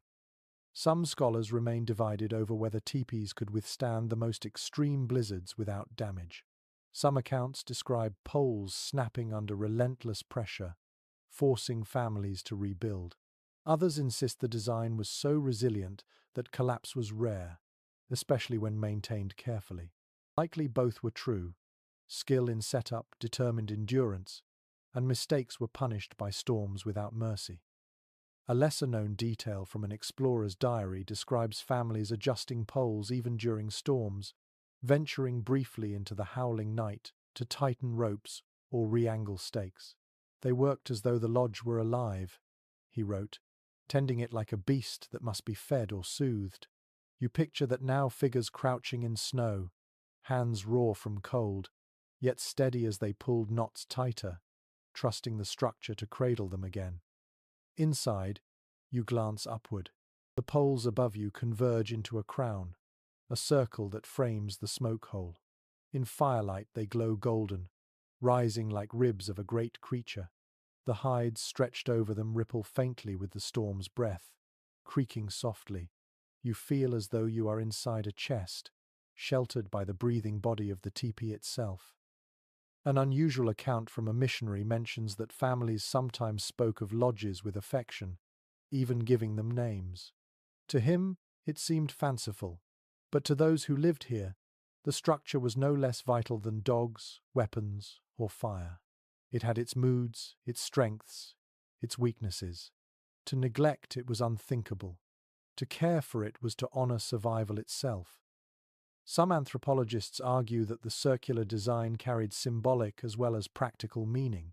The circle represented continuity, the cycles of seasons, the bonds of family. Others remain skeptical, suggesting function, not symbolism, was the driving force. But sitting here, watching faces glow in the round, you sense the symbolism was inevitable. In storms where chaos reigned outside, the circle inside was a promise of unity. What surprises you further is the quiet sound the teepee makes when snow slides from its sides, a soft hiss, almost like a sigh of relief. The structure releases weight, then steadies again. You hear it now, and the sound reassures you. The lodge is not fragile. It adjusts, responds, endures. A dog shifts at the flap, letting in a brief draft. The hides flutter, then settle, the poles groaning faintly in protest before quieting. The sound is not alarming but steady, like the joints of an elder shifting in sleep. You realize how deeply alive this place feels, how survival depends on partnership between people and the structure they built. An unusual anecdote from a trader tells of families carrying their teepee poles across vast distances, treating them with reverence, repairing them carefully if they cracked. He noted that poles sometimes lasted for decades, bearing the marks of many winters. They carried storms within their scars, he wrote, struck by the idea that wood could hold memory. Some scholars debate whether the teepee was the most efficient winter structure compared to earth lodges or dugouts used by other tribes. Critics argue that heavier shelters provided more insulation, while defenders point to the teepee's mobility and resilience. The argument remains unsettled, but tonight, within the warmth of this space, you feel the design's genius. It may not be unbreakable, but it is exactly enough. Flexible, warm, portable, alive. What surprises you, finally, is the sense of gratitude you feel toward the structure itself. You lean back, hand brushing the hide wall, feeling its rough texture warmed by firelight. The storm may rage, but this living circle holds you steady. It is not simply walls and poles.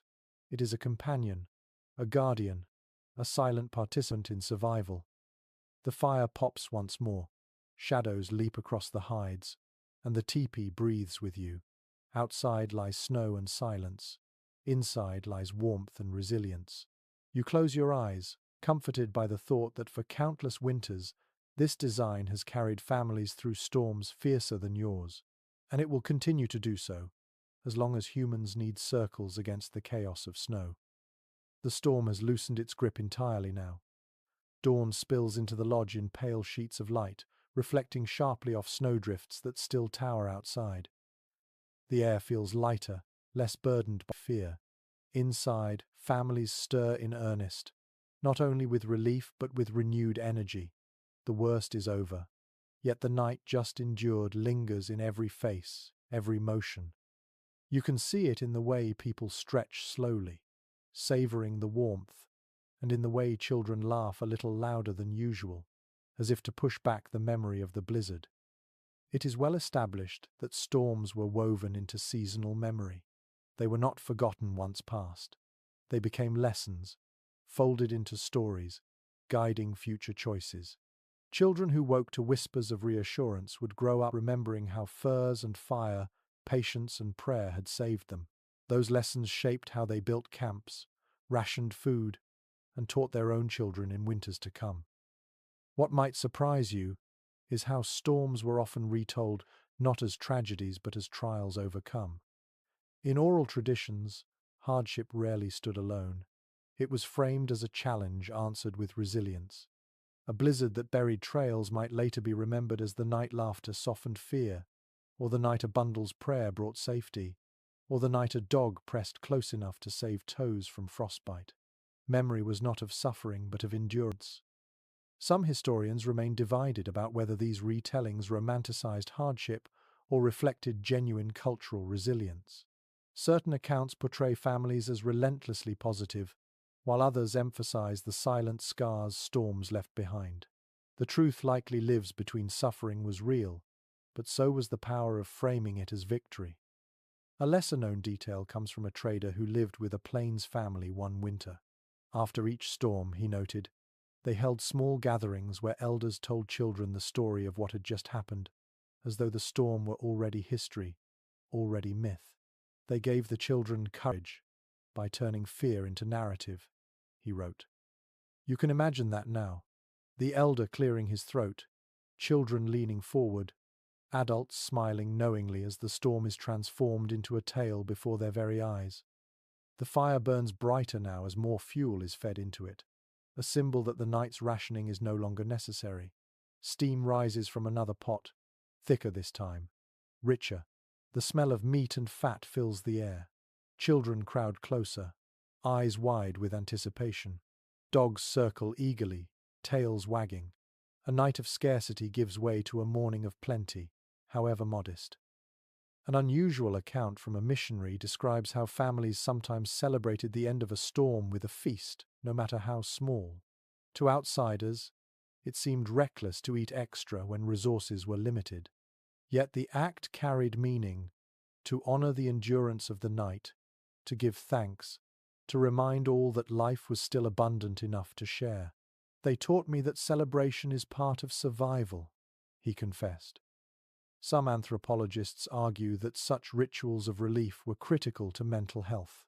Without them, the cycle of fear and hunger might spiral into despair. Others dismiss this, saying celebration was simply natural after hardship. Perhaps both are true, but either way, the laughter and warmth at storm's end kept spirits from fraying. What surprises you further is how quickly the lodge shifts from shelter back to home. Hides are straightened, weapons polished, garments repaired. The teepee hums again with ordinary sounds, mothers scolding children for spilling broth, dogs nosing for scraps, elders humming softly as they watch the fire. The extraordinary night dissolves into ordinary morning, as though the storm were already part of the past. The flap opens, and cold air rushes in. A man steps inside, cheeks red, eyes sparkling. He speaks quickly, and though you cannot understand the words, the tone is unmistakable. News of game. Perhaps tracks were found, perhaps herds are near. Excitement ripples through the lodge. Hunger will not linger long. The storm has not won. An unusual note from explorers tells of how people often framed such moments as proof of balance. The storm takes, the land gives. This rhythm of hardship and reward was accepted, even expected. To complain would be to miss the pattern. To endure was to find meaning in the cycle itself. Some scholars debate whether modern readers romanticize this endurance too much. Do we see only resilience and forget the suffering? Do we gloss over pain to admire strength? The question lingers. But sitting here, watching smiles spread as news of food arrives, you sense that both suffering and strength were real, intertwined. The storm was cruel, but survival is no less true. The fire crackles, laughter rises, and bowls are passed again. Children giggle, elders smile faintly, dogs bark once in joy. You lean back, warmed not just by the flames, but by the resilience glowing in every face. The storm has ended, but its lessons remain.